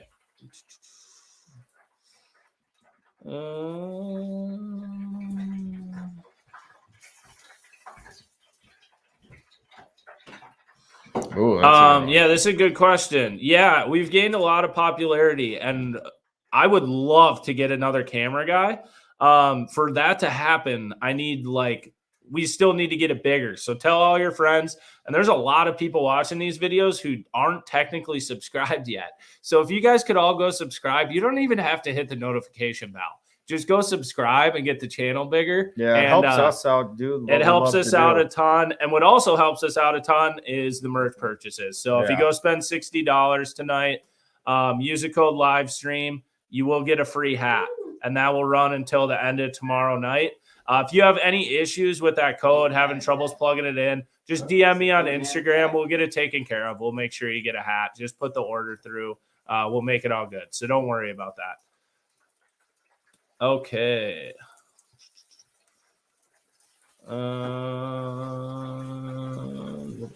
Okay, we're trying to catch up to recent questions right now. 2 weeks, you're mostly hanging out. Okay, so this is a good question, Tracy. Noticing most of the larger crappies you're catching in the last 2 weeks are hanging out 1 to 2 feet under the ice and are very finicky. Any philosophies to why this may be? Bugs. Yeah. This time of year, you usually see a lot of those bugs in the basins are starting to float up towards the surface. A lot of that's due to oxygen levels. And so you'll see a lot of bugs hanging out actually and sea crappies pecking them from the bottom edge of the ice. So usually when that happens, it does get more of a tough bite because they're so focused on those bugs. So a lot of times, going to like a black drop kick with a motor oiled Mackie plastic is going to be a good, starting point with bait. And then a lot of times it's a dead stick bite when it's like that. And you just have to hang your bait right below the bottom edge of the ice. I got something to add to that. Oh yeah. Cleaner webcam. Okay. I don't know if you can. I'll come closer. I don't know if you can hear. it's getting steamy in here with the cooking. Yeah, that's actually what it is. There it goes. All right. So one thing, if you're fishing smaller bodies of water, we haven't run into this year yet, but there is like a bug that if you look, it's called a Daphnia, and panfish eat them a lot. If you're in a really small body of water and when the oxygen levels get really, really low in like midwinter, when they start to turn red, I would just quit fishing that. So when they turn red, it's because their blood is starting to make more hemoglobin in there, and the hole, like they're clear, so they turn bright red. So if you drill a hole and a bunch of red bugs come up, I would just bail. Because that's something that I've seen before, especially on some of the backwater stuff that's landlocked, is the oxygen levels will drop, and that's one way you can know that. All right, that's a good one. This is a good question. Do you consider predator fish counts in your lake decisions? I do a lot, maybe more than Waldo does, but I do because my theory on everything is, especially big bass correlate a lot with big panfish. Pike kind of do their own thing, but definitely look at if there's big bass there or a good population of bass, not like 12 inchers, 3-pounders, anything over 15 inches. Yeah. Just good, nice fish that are eating fry and helping clean everything out. Okay. Oh, here, this is a good question for Pink. Does the winner of Griff's guide trip get to cook with Pinkala at the end of the day? Ooh. Depends if it's during the week or not. It depends if it's during the week or not. We'll have to figure that. We'll figure that out, but that's a good idea. That's a really good idea. Potentially, maybe. We really put Pinkala on the spot, so that worked out really well. We ran into Pinkala. Here, let's get one of John Fink's. I did that. Just did Fink. Oh, okay. It was a different. Oh, this one's good. Yes. Thoughts on limit and size? So I'll let these guys check in on this in a sec. I personally am a bigger advocate of smaller limits than I am slot limits. Yeah. I think slot limits stunk lakes personally.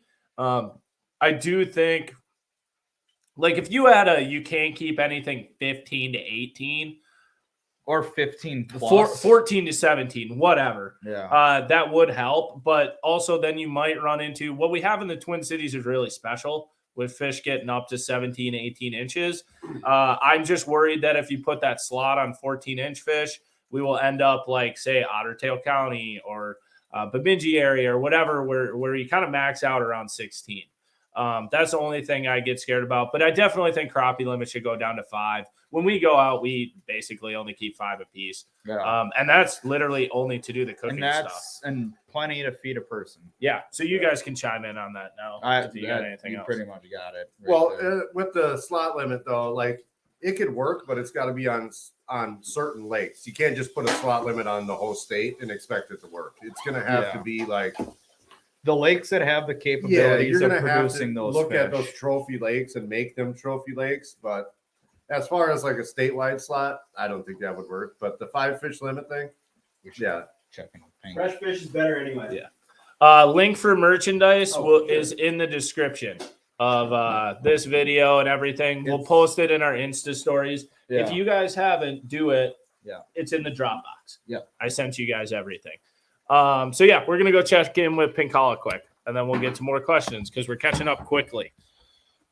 All right, Pink, what's going on? All right, let's check this out. So I started frying these things. I got them all. There's one batch left, but this is what they look like when they're done. Nice little bangers. So these are they're like lava in the middle right now, so they're gonna chill out for a bit.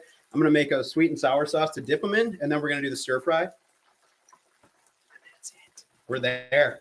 But yeah, these are super easy to make. You should definitely try making these.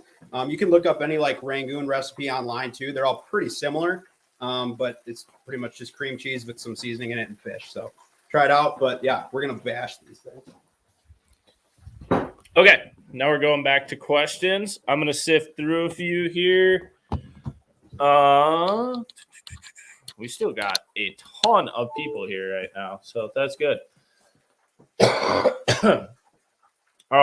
Favorite clam jigs, I'll answer that for all of us. It's a drop kick or a pinhead minnow. Minnow's a spoon, but it's one or the other. Close second would be if you can't find any drop kicks in stock right now, there's probably some drop XLs in stock. Those are very good too. How do you enter to win the trip with Griff? You just did it. You did a great job. You just did it. You just did it.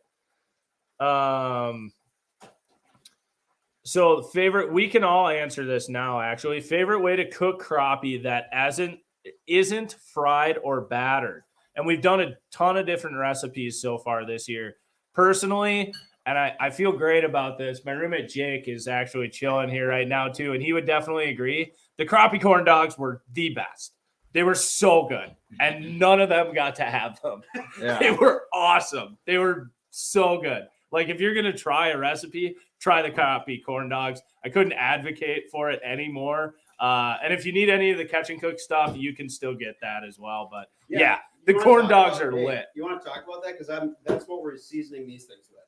I got them right here. Yeah, so we'll talk about that quick, and then the guys will talk do that. about theirs. Yeah. Okay, so one thing we've been doing this season, we've been using the bread. Well, we use the breading, but also I've been a huge fan of the catch and cook seasonings. So they have a third one. It's right here. So they have like a smoked salt.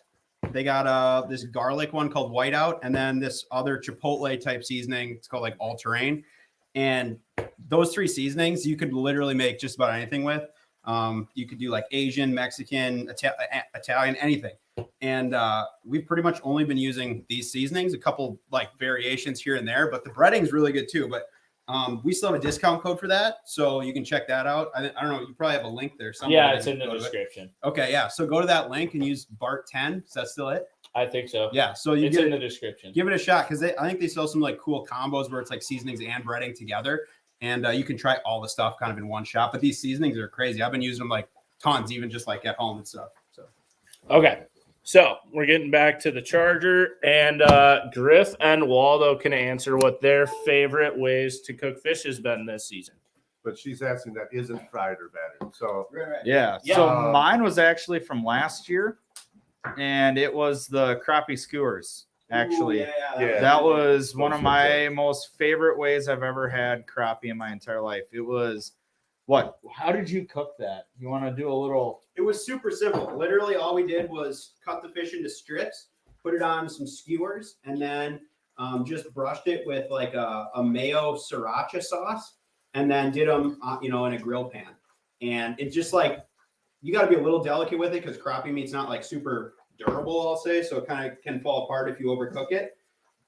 But yeah, I mean it's like as easy as it gets. You can literally make one in probably less than 10 minutes if you already have the fish cut out. So, Okay. What was yours? I would have to say pink sweet and sour fish that he made when we were up in Ottertail. That was probably some of the best fish I've ever had.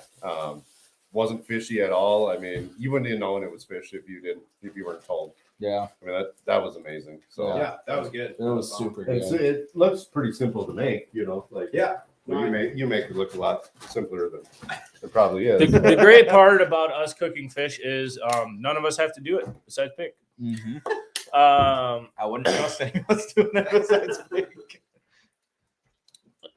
When do you prefer a snow drop over a drop kick? We've just been Mainly drop kicks, but I think if the watercolor is right, a snow drop can be a bit better. But that's largely slightly that's stained largely and- because of the colors. I think Yeah. a snow drop works better for bluegills, to be honest. Yes. than it does with crappie. And a snow drop works really well for bluegills, like really well. Yes, we will rub this in. We did beat Sobe in the Trap Attack tournament, and it does feel good because he got like an 8-10 hour head start on us. Yeah, And we didn't even register a fish basically the first day. yeah. Um, It was a last minute grinder for that one. Ooh, Waldo, what DeWalt drill do we use? Okay, so we've been switching in between a couple. So I have a couple older ones that are DeWalt 991s, which is a standard drill driver. It's a great drill. That is going to be one of their lower price point drills to just get into it. That is one that I recommend. The new one that we've been using, it's actually on the clam plate, is my favorite drill DeWalt has ever made. It is the new FlexVolt Advantage drill, which is called the DCD 991 or 999. That is a hammer drill. Obviously, when you're drilling, you don't use a hammer setting to it, but The nice thing about that drill is it utilizes more of the flexible battery potential, and it has higher torque longer as it drills through thicker ice. So that has been a great drill. It's been my favorite drill the last couple of years. Milwaukee also makes a great couple drills. The 2803, the 2804, those have been absolutely awesome drills. I actually work at Vexlar and K-Drill, and we do, myself and Corey do a lot of the auger and drill testing. Both Milwaukee and DeWalt are by far superior to any of the other drills that we have tested. Okay. And yeah, those are the model numbers I would recommend too. This is a good question. So the rod blank used in my rod is the Panfish Sweetheart, right? That's the right way to say. Yeah, it's a Panfish Sweetheart, and that's the same one used in Pinkala's rod. They're just trimmed differently. Yeah. So if you feel those rods, they are at Thorn Brothers right now. You can feel them, and you will feel how different they are in the same rod blank. Yeah. So yes, it is a blank they have, but it's trimmed exactly how we want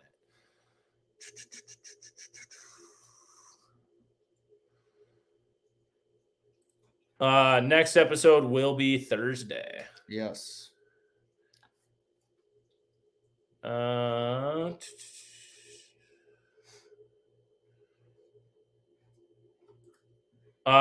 what's your favorite way to season fish? To season it? Yeah. Salt. Salt. That was really simple. That was pretty simple. Ryan, what cut of elk are we using in the stir fry? What kind? Yeah. What cut? What cut? Cut? Yeah. So we're using a section of the bottom round out of the hind quarter. No, we're good. Oh, okay. I I didn't know if you wanted to see. Well, I mean, you can't tell where it's from. It's just yeah. You already cut it up. You can't see it. from the legular region. Yes, crappies bite all day long. The last 2 weeks, our best bite has by far been at sunset. Yeah. And that hour before, it's gotten weird for us in a couple. Yeah, different it's been episodes. we'll have a bite window in the middle of the day, and then they'll disappear for 4 hours, and then somehow we get lucky and basically run into them with 30 minutes. Night bite's been screwing us over though. Yeah. What do we look for on backwaters? Once again, so that's just looking for areas that can get flooded easily, have depth, and access to current. That's the best. And actually accessible by public land. Yes, accessible by public land is also you can't good. be crossing. A good way to find that out is you have to pay a little bit for it, but an on-X hunt. Here, let's see. Yeah, and if you hunt, you should have it anyway. Yeah, if you hunt, you should have it anyway. But that's what it looks like. You'll see it up there. It's an Onyx Hunt app, and you can go by. Actually, you can see it perfectly right there. You're it giving shows up my address now. Oh yeah. Well, no, it doesn't show your address. You're fine. Come over. Come on over. It might as well swing by if you want to. Yeah, it shows all the property lines and who owns them. It doesn't post phone numbers or anything, but it is a really good way of being able to tell if you're trespassing or not. Essentially, you never want to trespass. You don't want to piss off some landowner, and you don't want to get in trouble yourself. So that is one of the apps that we have been really relying on this year for, especially backwater purposes in general. But just small lakes, big lakes, it doesn't matter. It's always nice having multiple access points. So that's been a really good app. It does cost a little bit, but we recommend it. The point of the K-drill under a clam plate. This is actually a good question. And honestly, I ran just a straight K-drill until this season. And a straight K-drill works really good. Yeah. Yeah, a straight K-drill works really well. And it's super light. But that clam plate helps with torque so much. You can totally feel it when you're drilling. Yeah. It is smoother. so smooth. It doesn't save a lot on the drills. We've seen them break without, the clam plate. We've seen them break with the clam plate. What it really does is it does give you a little bit more of a stable platform of holding the drill. I've seen younger kids, I've seen women, I've seen a lot of different people have issues sometimes with the drill and if it bites. So it's just another way of holding it. It does add a little bit of weight. I believe it adds 4.5 pounds. But it, I believe. okay, I You know, don't know I that? know Yeah. what it weighs. I Okay, believe. I know what it Slide weighs. 4.5 pounds. Okay, sorry. Yes, it's 4.5 pounds. It adds a little weight to the auger, but it is a nice, holding platform. You actually do end up drilling a little bit more of a straighter hole with it too. It just seems like Yeah. it's easier to. Yeah, you do. I drill so many crooked holes without the yes, plate. yes, You yes. do. So bad. I tried really hard too. This is a really good question. Who do you credit your passion for crappie fishing? And dead honest in this answer, for me filming this series and everything, it's honestly been filming with Griff. Because it's just cool. And he catches a lot of big ones, and that guy catches more fish than anybody I've ever seen. So, I mean, I like crappie fishing. They're fun to really attack and get after. But, Griff has really turned that on. And my nose has started bleeding randomly. So you guys can talk about mess right now. For me, to be honest, it would probably be one of my coworkers at Vexlar, Corey Studer. When I was, in high school, he took me out and showed me how much fun chasing giant crappies is, and I absolutely love it. And then I met Griff, and Griff, I probably met you through working at Vexlar and with Corey, and so Through the fishing industry. through the industry. And Griff has reignited my passion for big crappies as well. Pink? I would say probably just like this like group, just as like what we're doing. Like I've always fished for crappies. I always kind of considered myself more of a multi-species angler. So it was just like chasing bites, just something that just gets me going. And just focusing on this like crappies as a species, during this series. Like I've always kind of been chasing like big ones and like trying to do that, but just being such a focused, like, I don't know, effort for the whole season is really just kind of gets your gears going a little bit, just because you're constantly like trying to find that next bite, where the big one's at. But yeah, I mean, that's what I would say.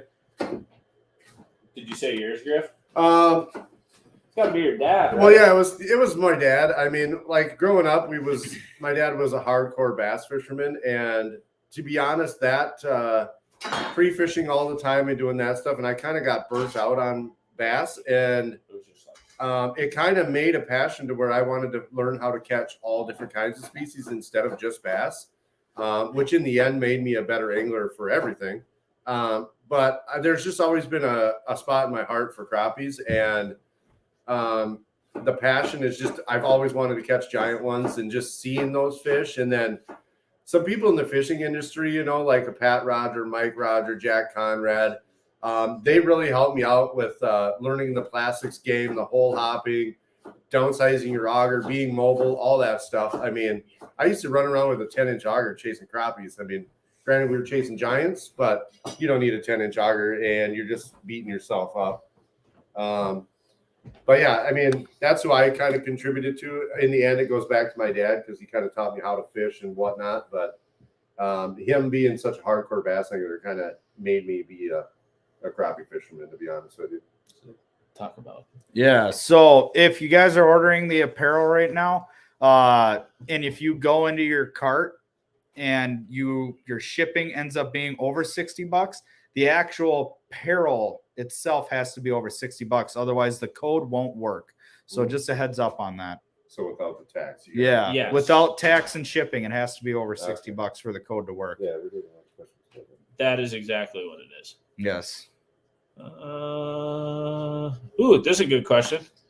What rod case do you use? Well, it's me and Pinkala use a $10 one. Case we found at Cabela's. $24.99. I'm sorry, but we found it at Cabela's on Black Friday sale. Yeah. That's all we use. Just a gun case. Griff uses a 5-gallon bucket. Yep.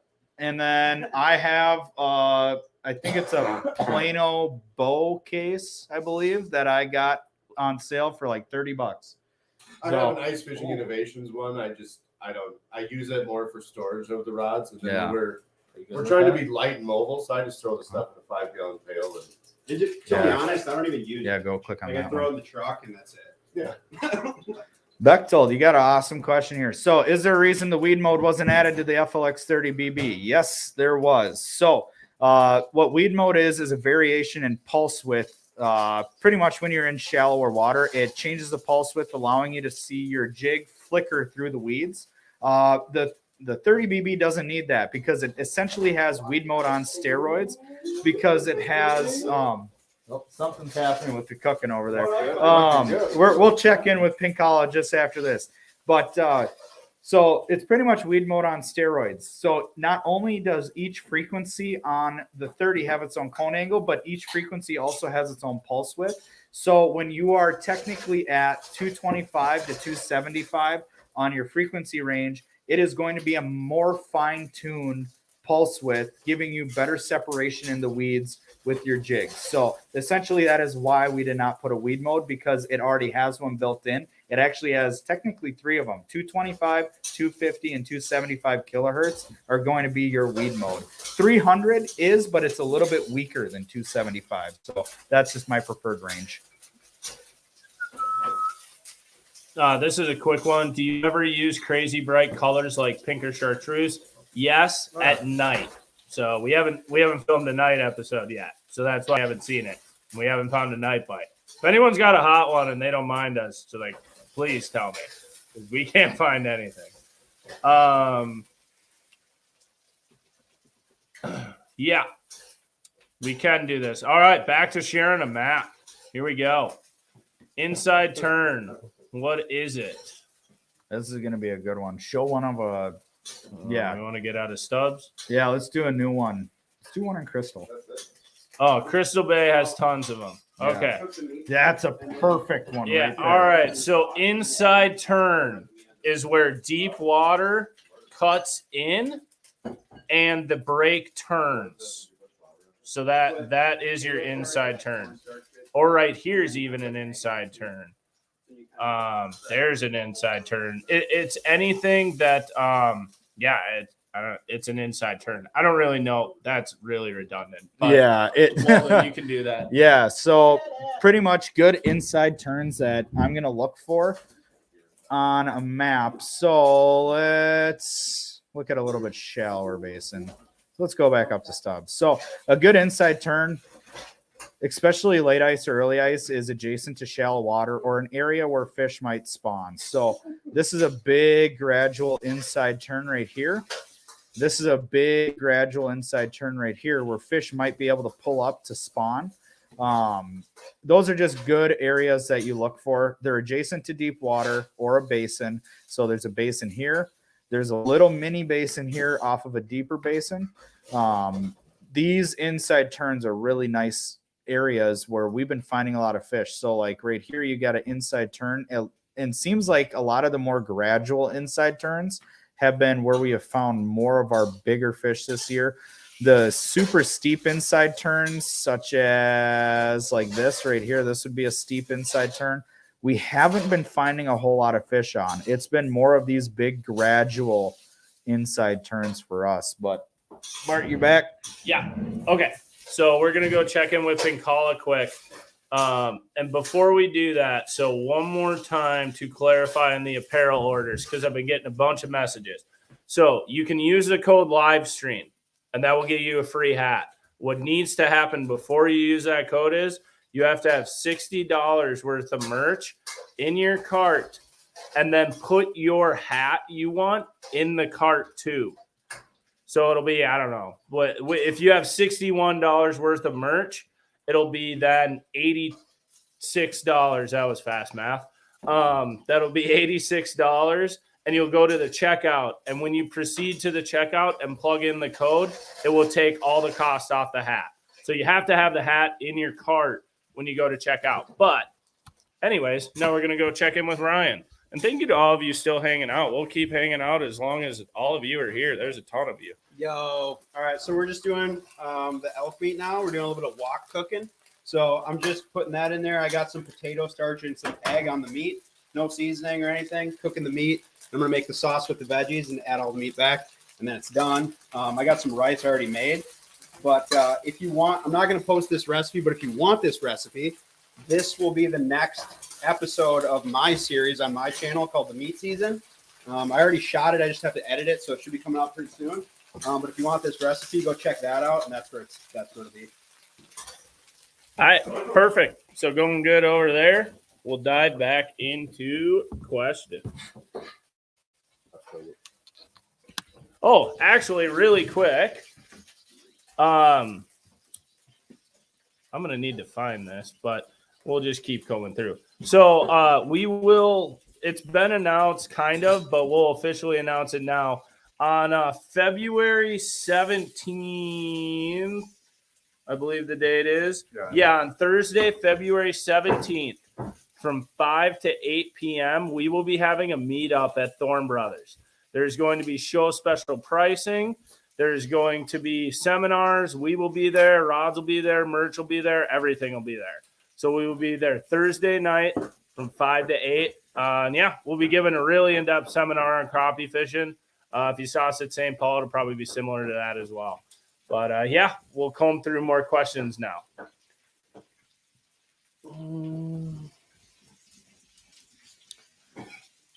Waldo will be fishing the last UPL, and we will all be there guest hosting it and nagging him on the whole time. It's going to be awesome. Really, just great. Really excited for it. What type of weeds? Generally speaking, milfoil or cabbage, right? Yeah. Yeah. Coontail doesn't seem to be a huge player for us so far. Yes. The answer to this question is yes. You catch more and bigger fish on a Griff Chronicle. What up, Jason?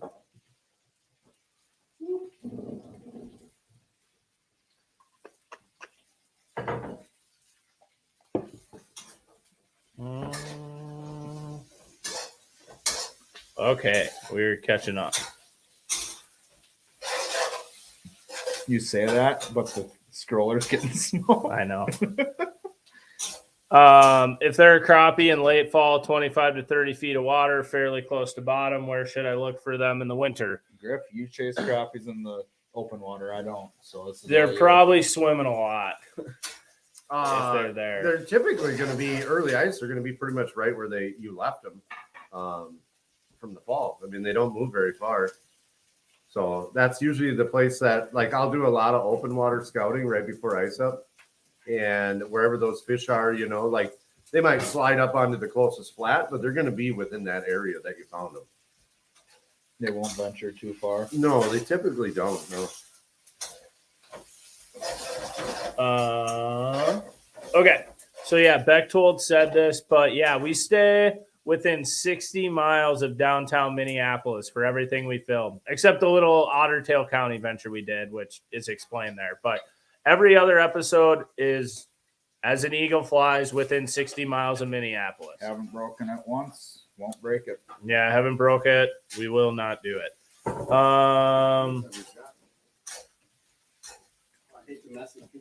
I shoot with the Sony A7 III, and then we use GoPro Hero 7 or 9s.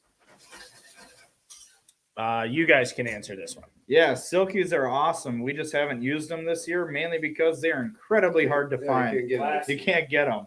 Last year, we used them a ton, actually.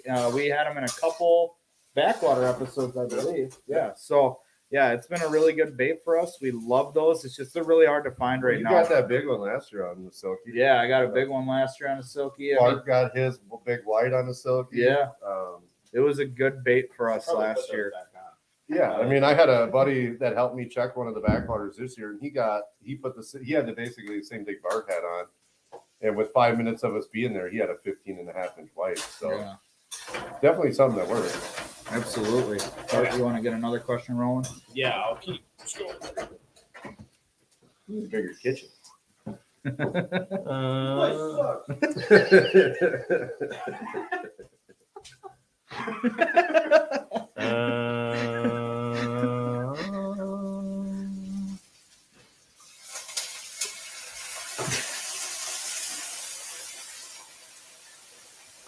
Waldo, answer that question. If you found a lake the right lake and it was 61 miles away, not on the show we'll keep it 60 miles. We're not breaking it just because we have something to prove. I mean, we made some pretty bold statements saying what we can do, and we want to actually do it because it would mean nothing to us if we broke that, you know. Yeah. That's why. Yeah, we won't go over we- 60. we won't Trust go me, over Bart. There are some really good lakes at like Trust me, and 61 it to has pissed 65 me off miles. because he Yeah. won't let us go to him. Yeah, but- Bart's told us no a few times, and we're like, dude, he's Yeah. right there. I know. Yes, we have thought about it, but like really the whole thought behind the Chronicles goes like the biggest ones live right here. So it's really hard to go somewhere else when we know the biggest ones are within 60 miles of us. But for future years, Yeah, Yes. smells good in here. oh, yeah, it smells so really good so in here good. right now. Oh, this is a fun one. I have the biggest one. What is your guys' PB bluegill? Mine's 2 pounds. Yes. Caught on camera. Show There's it a to video 'em. out there. Show the people. Yeah. Do you want me to grab it? Oh yeah. Yeah. Grab the. I have a replica mount. Yeah, It's we'll in grab the that real freezer. quick. Yeah, it's in the freezer. What are you talking about? Yeah, I have a 2 pounder. Yeah, we'll show it to you real quick. Might have a little dust on it. Okay, we're good. Yeah. So that's my bluegill. There's my Yeah. hand. Yeah, You got small hands. I do. Yeah, that's big. Normal Waldo hands. So that's my That's a PB big bluegill, 2 pounder. Yeah. Mine's 1 pound, 7.8 ounces, and it was a hen. Mine was a big one. Griff. I don't even know what yours is. It's probably 2 pounds. I don't fish for those stupid things. Love it. Okay, Griff, this is a really good question for you. What suggestions do you have for tournament fishing, chasing giants on a negative bite? Specifically this weekend. Yeah, specifically this weekend. On Minnetonka. on I Minnetonka. might be fishing Minnetonka In this Carson's weekend. Bay. Who asked that? I don't know. You may Well, it's just you got to adapt to the conditions you have, Mike or Matt. Sorry.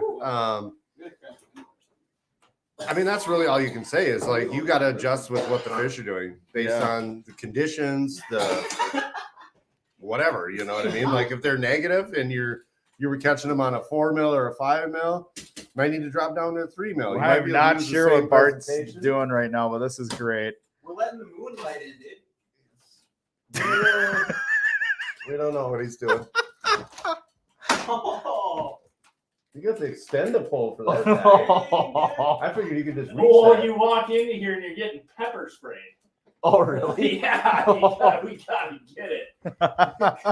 So yeah, that's what I would say, Matt, is just, just adjust with the conditions and what the fish, their attitude. So you kind of got to read your Vexar or your unit, whatever unit you use, and kind of see the mode of the Griff, what am I talk trying to about say? down The mood jigging. of the fish. Thank you. That was I want to say mode for some reason. The mood of the fish and kind of read that and then just work off that. Yeah, whether it's cadence, aggressive or finesse. Yep. Whether it's bait size, 3 mil or 5 mil. Color, plastic design. Yeah. I mean, whatever. It's There just were you got to people- adjust. There were people asking about down jigging earlier, so this Yeah. works into that. Yeah, that's a super And good down jigging negative bite. is something that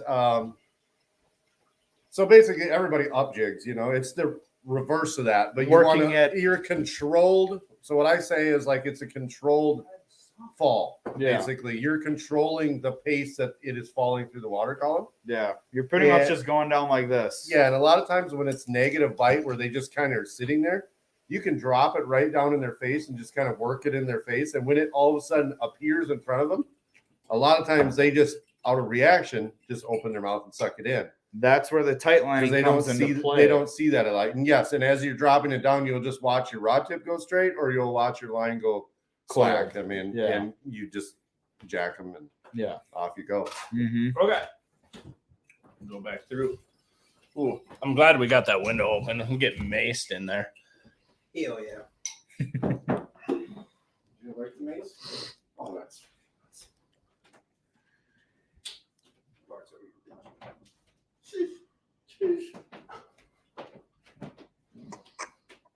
Dude, you got any bowls? No, he doesn't have any places. We're just gonna have to grab it with our hands. Can I have some more? Merch link is in the description, or did you put up a story? Yep, it's on It's my in all those Insta my story. Instagram story right now. Just click on the link; it'll take you right to the site.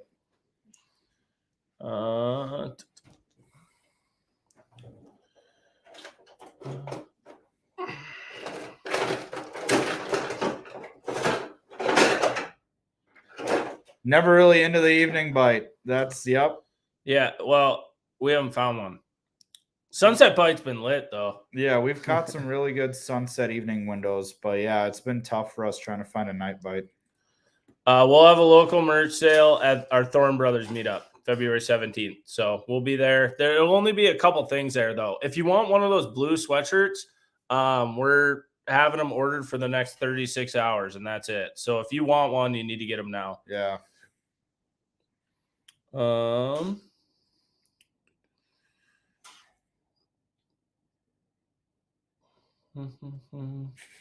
Bob and Bechtold are still going. Yeah, Bob and Bechtold are playing. Look at that. Look at that. Bechtold, we told you we got you up to 15 comments. You're at like 35 at least now. You're out. YouTube out. Get out of here. No, I'm just kidding.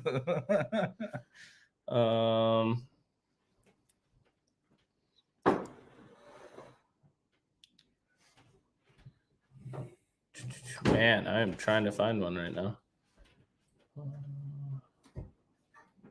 Ooh, Griff, talk about this.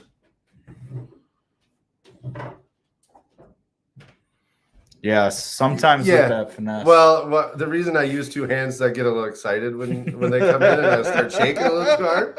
So the left hand is just kind of to keep me able to tighten it up. I'm the same exact get those way. super like little movements that I want instead of this, from being excited that the fish is coming.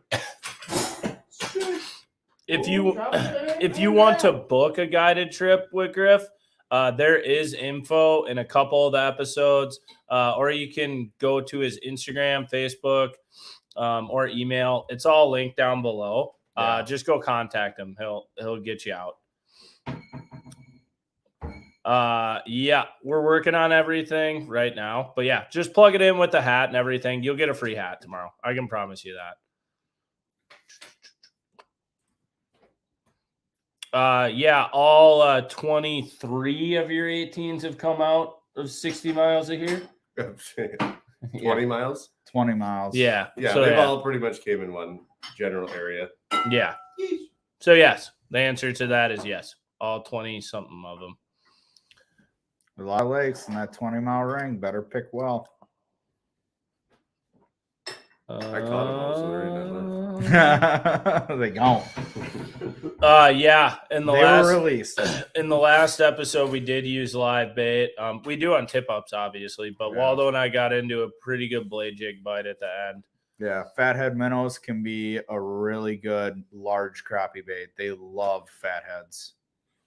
Shiners too, really. I still have those things alive. How many pounds? Yeah. How many pounds? They're still just How many pounds will win on Tonka on Sunday? If someone finds the crappies, I'm willing to bet 11 to 12 pounds. With the bluegills, maybe 8.5. Yeah, Griff's gonna say 8.5. Realistically, it's gonna be 8.5 to 9 pounds that wins. But if someone finds the crappies and they stay, those main lake crappies can be huge. So it could be a big bag potentially. But I'm willing to bet that 8 to 9 pounds, unless someone finds those main lake crappies.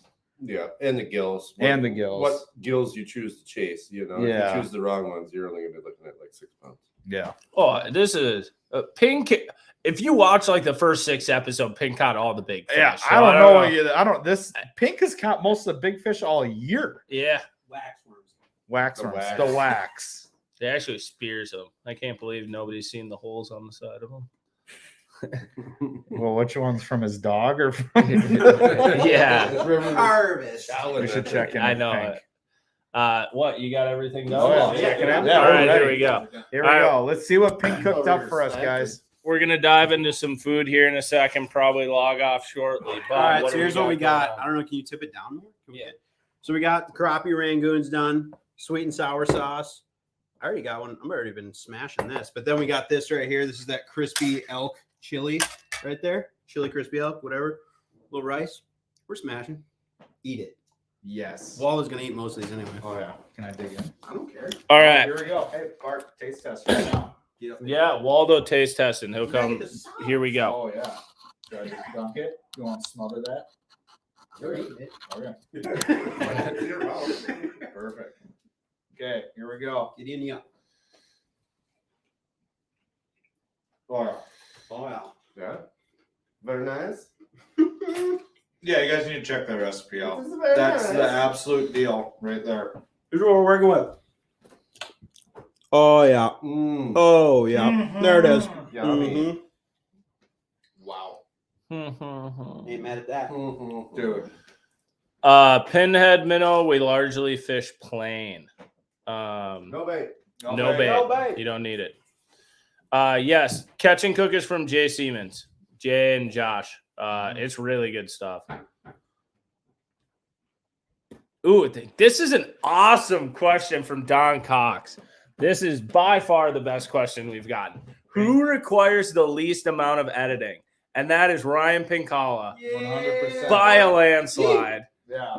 Not including Griff and I myself. are kinda- Then we go to Adam Griffith, and then we go to Matt Waldron, who forgets his GoPro exists for 9 hours. Oh, yeah. So yeah, it's Ryan by a landslide. Well, because he only catches a couple fish. Yeah, he catches a couple fish, so they're easy to find. They're Griff. usually So big. here's the thing: Griff is hard because there's like 100 fish I have to go through. He never stops it. Yeah, and he never stops it, so it's really hard. Yeah, Bart turned up the furnace. Griff took off the hood. Yeah, definitely. Got warm. It's getting hot in the kitchen. I don't want to lose, freeze my ears off. Okay.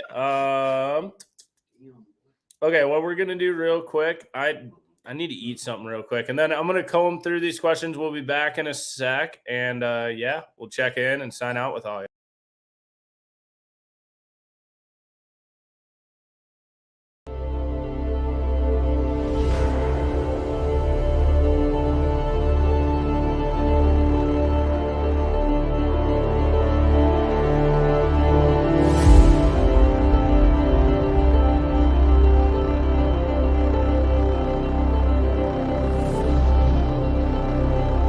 Minnesota as a whole, there's a lot of 14-inch class fish caught every year, and it's super exciting to catch a fish like that. But to catch a fish that you literally pull out of the hole and don't even know what it is, you're looking at it. I want a crappie that's going to scare me.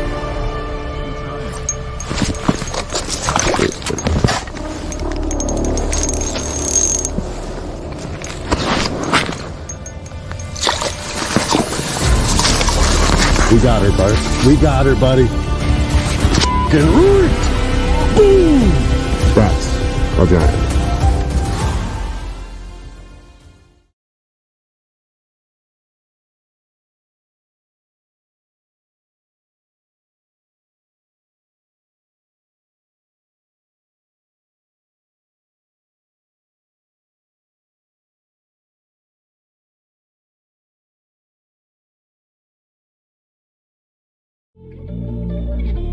(1,048 lakes), the panfish capital of Minnesota, Ottertail County. Over the next 4 days, our crew will be exploring and experiencing the rich waters of the most infamous county in the state of Minnesota. The goal is simple: chase down the biggest crappies possible in the early ice window. Our hearts still belong in the metro, and we will be back, but we needed to take a vacation.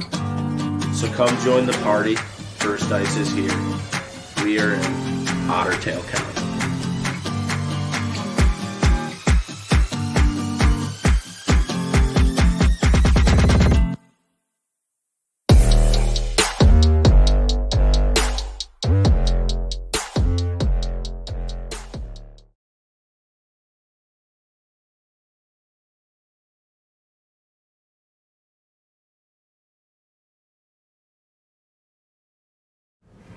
Ottertail County is unique.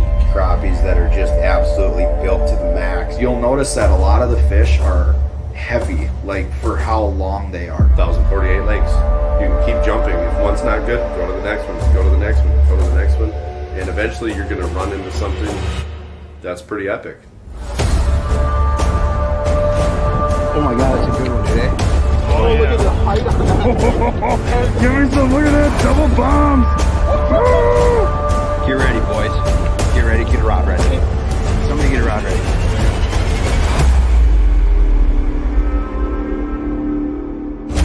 Dude, that is a giant.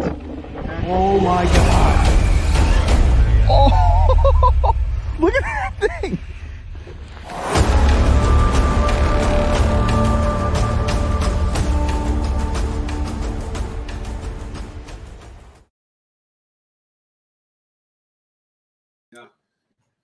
All right, we're back.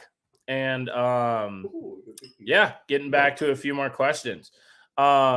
We've done more backwaters this year. How do you get into breaking a spot? We actually technically have done the same amount of backwater videos this year as we did last year. But we just started off because the ice was so clear and the water was the ice was clear, the water was clear, and the fish were really spooky. So on the rivers are not.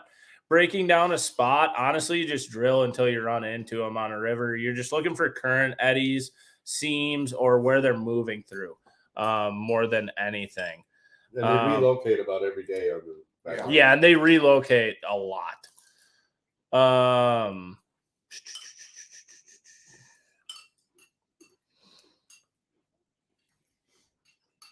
What color silkies? Like, honestly, any. They work really well. Bulking up your bait helps a lot. That's why Griff's caught a lot of big fish on a Mackie. Those upper legs kind of almost act like a silky.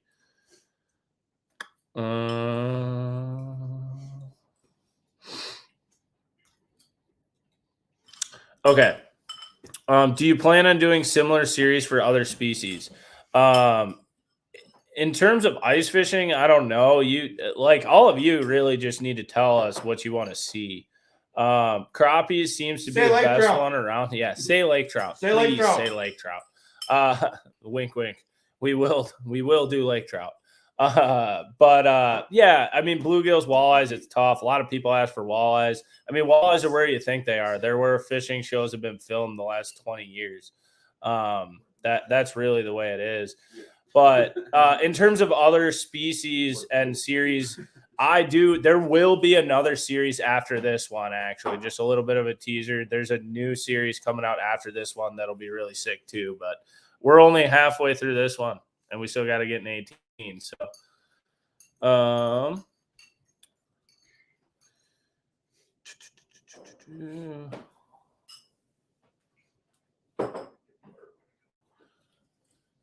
Bechtold with a good question. How long until crappies and bluegills in Ottertail County get overexploited and turns into metro as far as size structure is concerned? I don't think it'll happen. How many lakes were in that county, Griff? You told us how many times? 1,048. 1,048 lakes. There's a lot of places for them to hide. And there's just not that many people going up there. I don't think there ever will be. The people that and the fish grow so fast there. Yeah, there's a few lakes that get pressured, but 90% of them don't. Yeah. So not too worried about it. Some of the fastest growth rates I've seen in the state are from that county. So I'm not worried about that county at all. It's got the genetics. Thank you, Jason, for posting the merch link. Yeah, it's in the description. And if any of you need it should be in our Instagram stories too. Plan for the giveaways. We'll announce it tomorrow. We won't get to it in the show. But yeah, someone will get a free guide trip with Griff.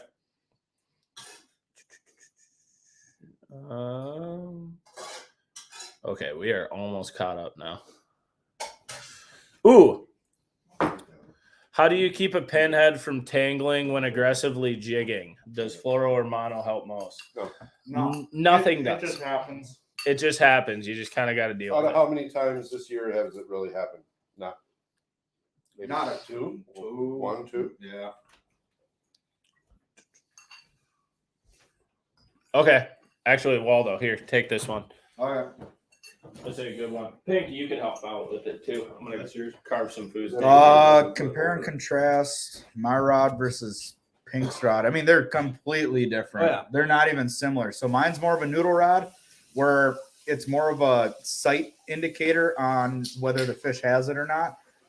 It's a longer rod, so when you're jigging, you actually move the rod tip more because, excuse me, it's further away from your hand. So, yeah, I mean, it's a super different rod. I use mine for a lot more power fishing, but you can also do that with Pink's rod.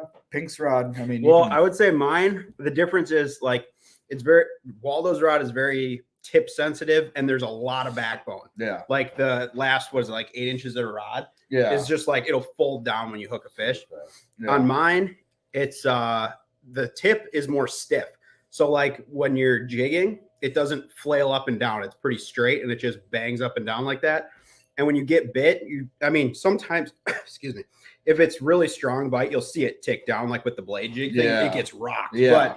But when you're jigging like a spoon or something, that tip is just solid. And then when you hook a fish, it loads up all the way back into the handle. And I would say yours is a lot more of a feel bite. You can definitely feel it in that cork grip. and is it's a carbon blank. Yeah, it's all carbon and it has the cork grip, and cork is like really, really sensitive on a rod handle. Yeah, Versus the like EVA kind of. Yeah, deal. mine's wind grip, and it's also going to be a fiberglass blank. So it's a much different type of rod. Yeah, and if you're used to like watching a spring bobber, it is very different going to like an all carbon rod like that.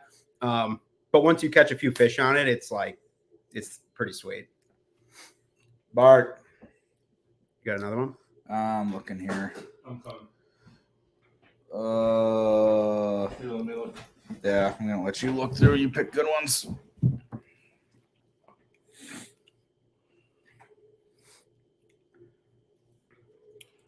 What you got, Bob?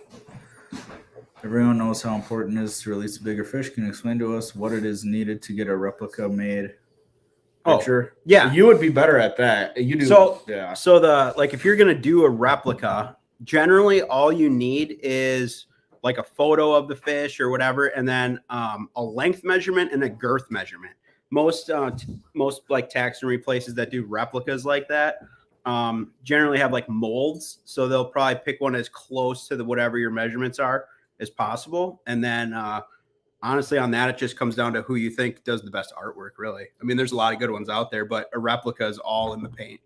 Oh, for sure. Yeah. 100%. Yeah. But there's a lot of good molds out there. You're not going to get a replica that isn't anatomically correct. But yeah, in my opinion, the paint's really the deal on that.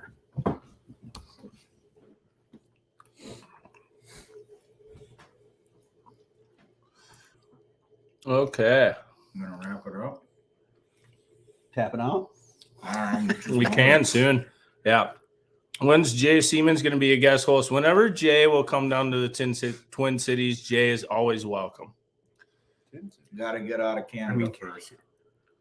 Yeah, Catch and Cook's legit. It is. This was asked a little bit earlier, but what do you like about the schoolie, Griff? Just the line control, that it comes off straight. You're not getting the twist that you get on a spinning reel, stuff like that. So the schoolie helps when you're fishing finicky fish. I mean, if they're biting, you can catch them on anything, really, to be honest with you. I mean, one of us uses a schoolie, one uses a Spooler Elite, and one uses a spinning rod. We're all catching them the same. So, yeah. But when it comes down to that finesse bite where you need to like really dial something in different than what everybody else is doing, the schoolie. Yeah. We watch barometric pressure a ton, actually. We base a lot of our filming off of barometric pressure. Yeah. When there's high, it really sucks. Yeah. Fish when it's move a lot. Falling is the best. Yeah. Falling is by far Best the place best. to go is if you type in Weather Underground. Don't use their mobile app. Use their website on your phone. Go to the 10-day forecast, and you will have a barometer forecast map, and it's on a graph, and you can see projected falls and rises in the barometer, and it can actually help, pick your not only fishing days but fishing times as well. If it's anything over 30, it's going to be a tough day. Yeah, it's going to be brutal. But yeah, unless it's like stable for like a week and a half, 30 barometers. That rarely happens. Yeah, it's not going to be fun. Okay, so actually we caught up. I never thought that was possible. So are there any plans for us taking out any youth? Yes, we're going to be taking out a guy from Future Anglers in Minnesota soon. Also, speaking of that, we did take out the Spit and Chicklets and Barstool Sports. I think it was like 3 weeks ago now. But their video is going to come out shortly. And with that, there's going to be an Ice Armor jacket up for sale signed by some old Wild players. For a raffle. For a raffle, yes. By Paul Bissonette, Whitney, Grinelli, R.A., literally all of them. It's signed by all of them, and it's going to be up for raffle. So donate some money to the Future Anglers in Minnesota. They're an awesome organization. He has some really good kids that I took out last year. Jason does. Yes. Wyatt and B, they're real good kids. So we might want to get them on there, maybe work it in when we take out the Future Anglers just to get a couple more kids so the kids not, they're just with us. Yeah. And with speaking of Future Anglers and kids, there's also going to be an event down in Rochester at the Chester Woods Park February 19th for Project Minnesota Youth Outdoors. So you can reach out to them. They're a great organization as well. We were going to try to be there, but we unfortunately can't make it. They're trying to get the youth involved in outdoors as well. So if you're located down around Rochester, you can definitely get kids out that way. But it's a free event too. Yes, and it's a free event. Kids can get out. There's bait provided, lunch provided, everything. You can go to Soda Bros Angling and check them out. Get your kids out. It's a great way to do it. There's also a new preg one too coming up. And that's sold out actually. But we will be there. Yeah. Me and Pink Hall, you'll be there too. He just doesn't know it yet. Sick. If anyone else has any other questions, drop them in real quick and we're answer them. Otherwise, we're going to be done in the next 5 to 10 minutes.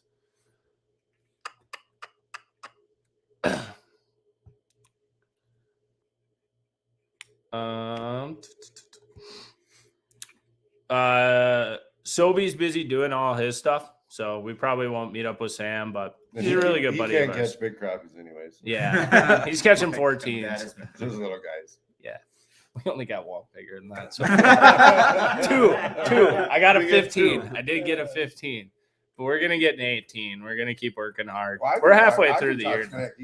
Yeah, Griff can talk smack. That crappie was huge. That was by far the biggest crappie I've ever seen. Waldo's was actually longer than Griff's was. Griff's built different. Was so much bigger. Hashtag built different. That was definitely different. Yeah. Okay, cool. Well, I think jeez. Yeah, nice. All right, so we're gonna sign out for a sec here. There we go. Okay. We're going to sign out now. Appreciate everyone for tuning in. Thank you so much. I can't believe all of you hung around for 2.5 hours.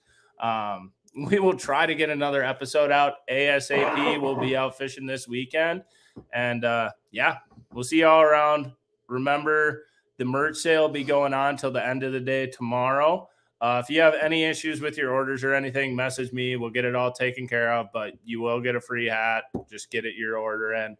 And, the winner of the guide trip with Griff, we will pick tomorrow and announce. So just stay tuned to that. And thank you so much, everyone, for tuning in. You guys got anything you want to say? I'm good. Thank you guys for supporting us.